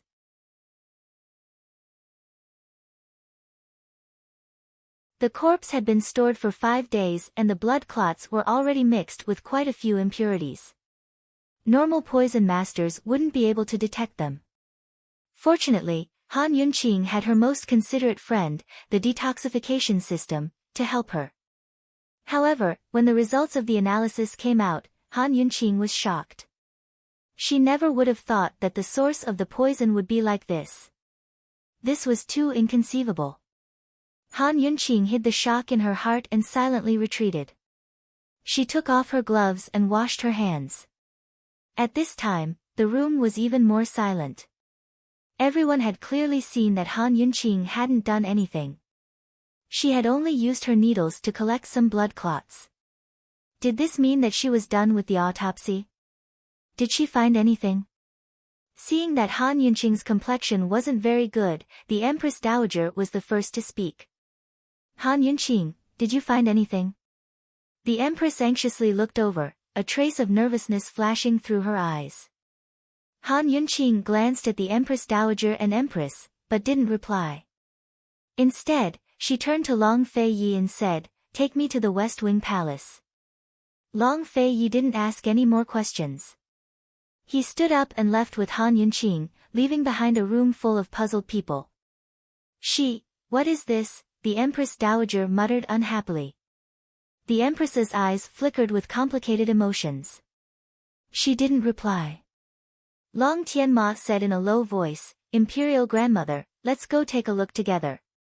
As Han Yunqing walked into the West Wing Palace, her expression became serious. She looked around, as if searching for something. However, she quickly retracted her gaze and headed straight for the room where Princess Changping had been killed. At this time, Long Fei Yi was curious. He asked in a low voice, "How is it? The source of the poison should be in this palace." Han Yunqing's expression was serious. When she walked out after checking the room, the Empress Dowager and the others had already arrived. Han Yunqing didn't lower her voice, so the Empress Dowager and the others heard her words clearly. The most agitated person was Long Tianma. "Imperial Qin Aunt, what did you say? The source of the poison should still be in the palace. If it's not, then it's too strange." Seeing this, the Empress Dowager was also shocked. Could it be that Han Yunqing had really been wrongly accused? "Then you find it?" the Empress Dowager said coldly. Standing beside her, the Empress suddenly trembled. Long Tianma hurriedly supported her. "Muhu, are you all right?" Han Yunqing glanced at the Empress. She still had an indescribable feeling, but she didn't have time to think about it. "Call Changping's personal servant Shuang Hong over," she said indifferently. "What exactly do you want to do?" The Empress Dowager was anxious. Don't worry, Empress Dowager. Before nightfall, Changping will definitely be able to rest in peace. Han Yunqing said indifferently.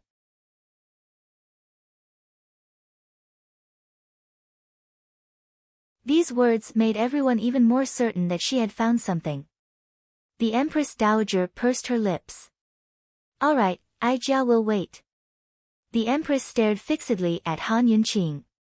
She didn't even realize that her teeth were tightly clenched and her body was tense. Long Fei Yi stood to the side, calmly stroking his chin as he took in the Empress's reaction. After Princess Changping's death, Shuang Hong fell ill. After a while, 2 palace maids helped her over. As soon as she saw Han Yunqing, Shuang Hong was filled with hatred. Although she knelt, she glared at her. However, Han Yunqing squatted down and asked word by word, Shuang Hong, on New Year's Eve, when Princess Changping sent you out to get something, what did you take out of this room? Han Yunqing was very certain that Changping hadn't been poisoned for long. The source of the poison had to be in this room. That night, she had already checked and hadn't found it. Today, she still hadn't found it. Without a doubt, the item had been taken away. As soon as she said this, before Shuang Hong could reply, the Empress's legs went soft and she collapsed into Long Tianma's arms. Muhu. Muhu, what's wrong? Long Tianma was shocked. Words for the readers, come, come, come. Move your fingers and add the little poison consort to your collection. While you're at it, click on the recommendation button.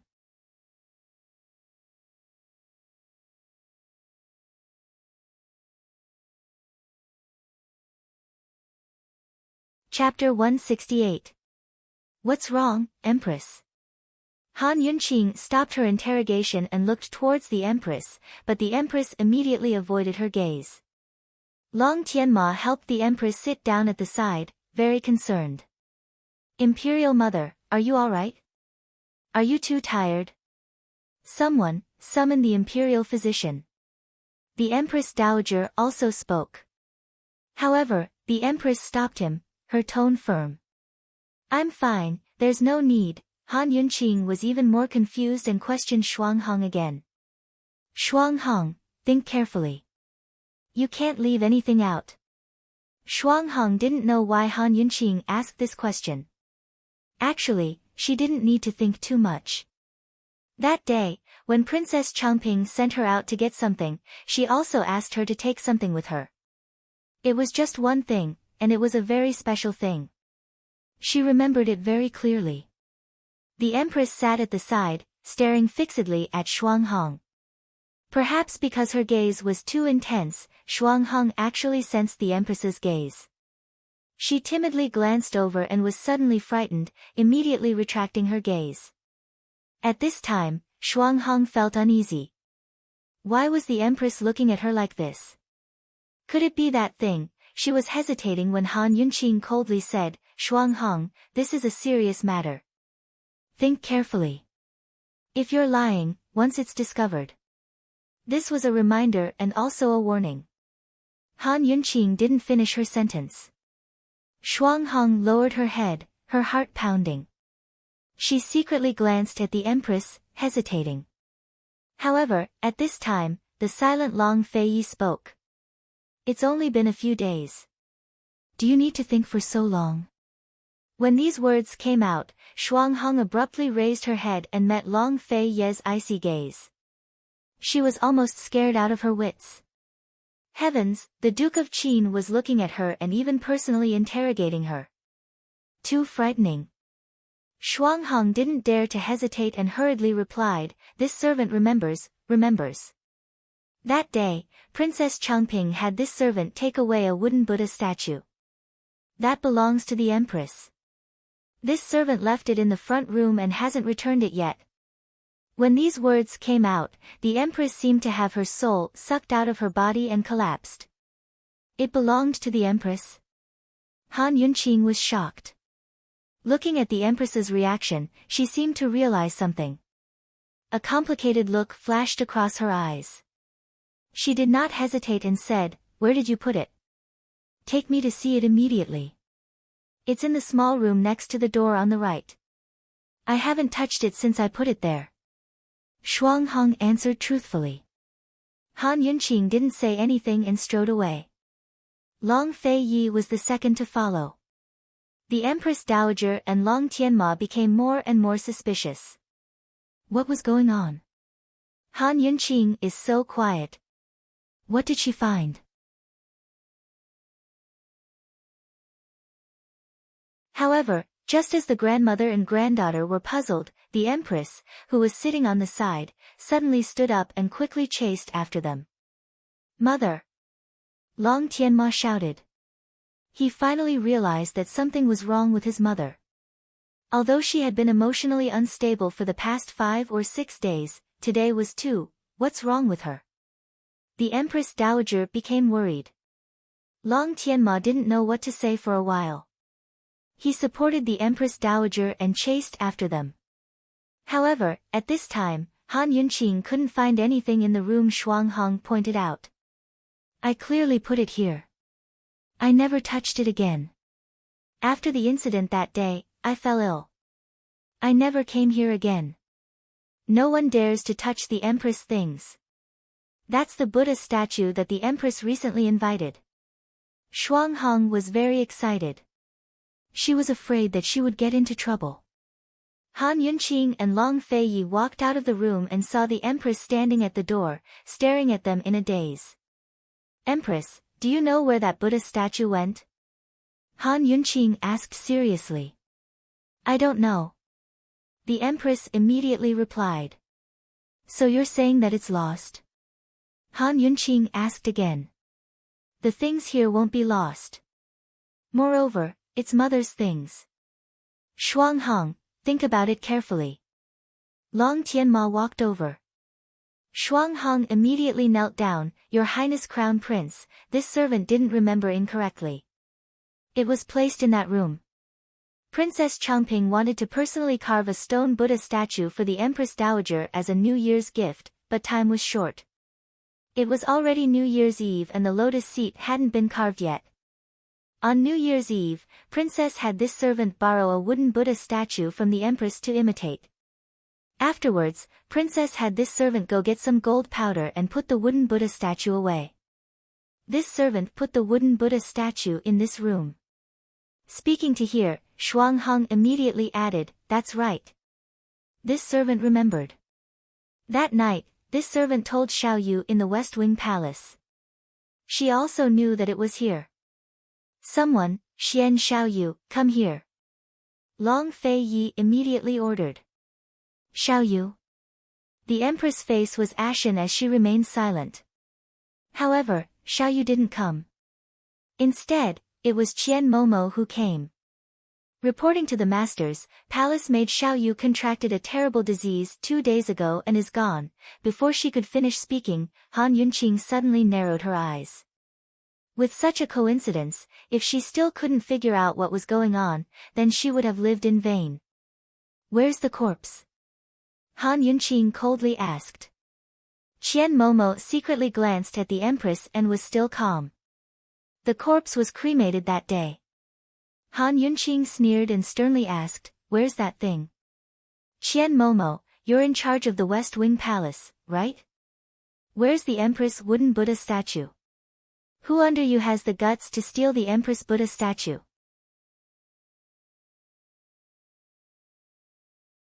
Are they looking to die? This old servant isn't clear. Qian Momo was also scared. She couldn't understand how Qin Wangfei knew to look for that thing. Not clear, not clear. How do you manage things? Han Yunqing pressed.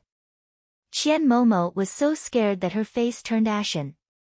She didn't know how to answer.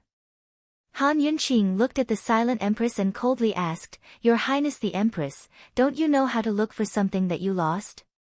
Hearing Han Yunqing's tone, Long Tianma immediately asked in displeasure, how would Mohu be in the mood to look for something? Imperial Qin Aunt, why are you looking for that thing? Han Yunqing, you're here to investigate the poison. What does it have to do with you that something is missing? The Empress Dowager was also unhappy. The Empress Dowager and Long Tianma naturally saw that there was something fishy about this. However, they couldn't figure out how these two matters were related. Perhaps it wasn't that they couldn't figure it out, but that they were afraid that if they continued to investigate, they would discover something terrifying. After all, at this point, this matter was related to the Empress no matter how they looked at it. Han Yunqing ignored them and coldly stared at the Empress. The Empress tightly gritted her teeth and held on to her last bit of rationality as she met her gaze. However, who knew that Han Yunqing suddenly announced without warning that wooden Buddha statue is the source of the poison? When this was said, there was an uproar. Even Long Feiyi was shocked. He knew that Han Yunqing looking for the missing Buddha statue must have something to do with the source of the poison. However, he didn't expect the Buddha statue to be the source of the poison. No, it's not. In the silence, the Empress muttered to herself and started to shake her head. However, Han Yunqing continued, Changping had a wound on her hand. The poison she was poisoned with was a natural source. She died because she accidentally touched the source of the poison. There's no such coincidence in the world. The person who purposely hid the Buddha statue must know the truth. In other words, the person who hid the wooden Buddha statue is Changping's murderer. These few words were like a blow to the Empress's head. Finally, the Empress, who was on the verge of collapse, couldn't hold it in anymore and suddenly roared, I'm not the murderer. I'm not. What? In a split second, everyone was stunned. Why did the Empress say that? Wasn't this just revealing the 300 tales hidden here? So, the Empress was the one who hid the Buddha statue? Just when everyone had yet to regain their senses, the Empress suddenly pounced towards Han Yunqing and screamed loudly, No. It's not like that. You're the murderer. You're the murderer. You didn't save Changping. You're the murderer. Long Feiyi reacted quickly and grabbed the Empress's hand and pushed her towards Long Tianma.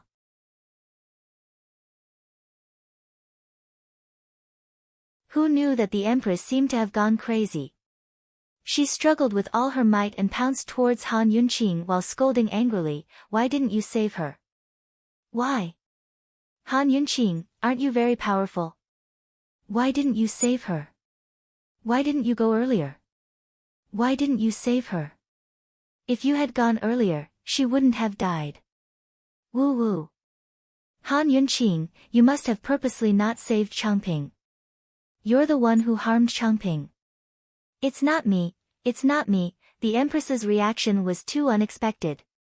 No one expected such a thing to happen. Long Tianma was stunned on the spot. How could this be? It was actually the Empress. Impossible.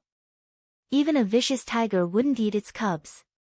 How could the Empress do such a thing? Han Yunqing, don't slander me. The Empress Dowager was furious. Who would believe this? Although Han Yunqing had her suspicions after asking about the wooden Buddha statue, she was still very shocked when she saw the Empress's reaction. For a moment, she didn't know what to say. Only Long Feiyi was calm. He angrily said, Qian Mama, where's the thing? Take it out. Qian Mama didn't know that the thing she bought was related to Changping's death. Seeing the Empress's reaction, she was scared out of her wits. Her lips and teeth trembled, bury it in the back courtyard. This servant doesn't know anything. The Empress, she let this servant bury it in the back courtyard. Qian Mama's words were undoubtedly condemning the Empress's crime. The Empress Dowager retreated several steps until she bumped into the door. She looked at the Empress in disbelief.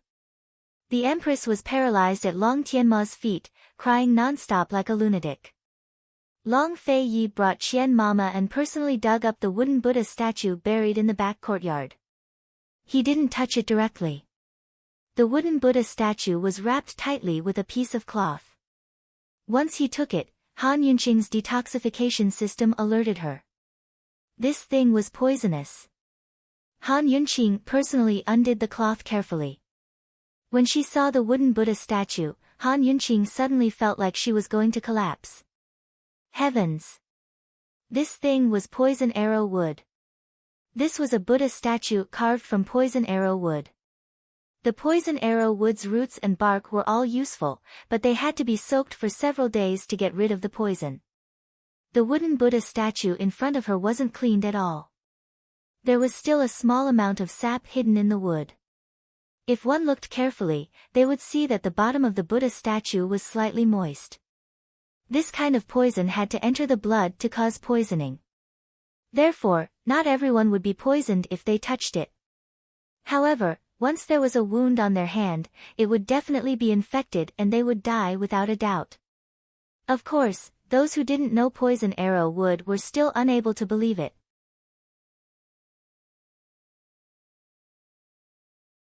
Long Tianma couldn't control his own situation and angrily questioned, "What proof do you have that this is the source of the poison?" Han Yunqing didn't answer. Instead, she got someone to bring a live chicken over. When the big rooster was brought over, Han Yunqing personally grabbed it. She cut a small wound on the chicken claw and then brought it close to the base of the Buddha statue. Then, Han Yunqing let go of the rooster. In that moment, everyone looked over. They saw the big rooster walk a few steps and then crash to the ground. Dead. You're tuning in to the Blissful Bookshelf YouTube channel. We're so grateful for your support and don't forget to subscribe to join us on this incredible journey through captivating stories. Your generosity through donations truly makes a world of difference, as it's the primary source of revenue that allows me to expand and enhance this channel for you. Thank you from the bottom of my heart for being a part of this adventure.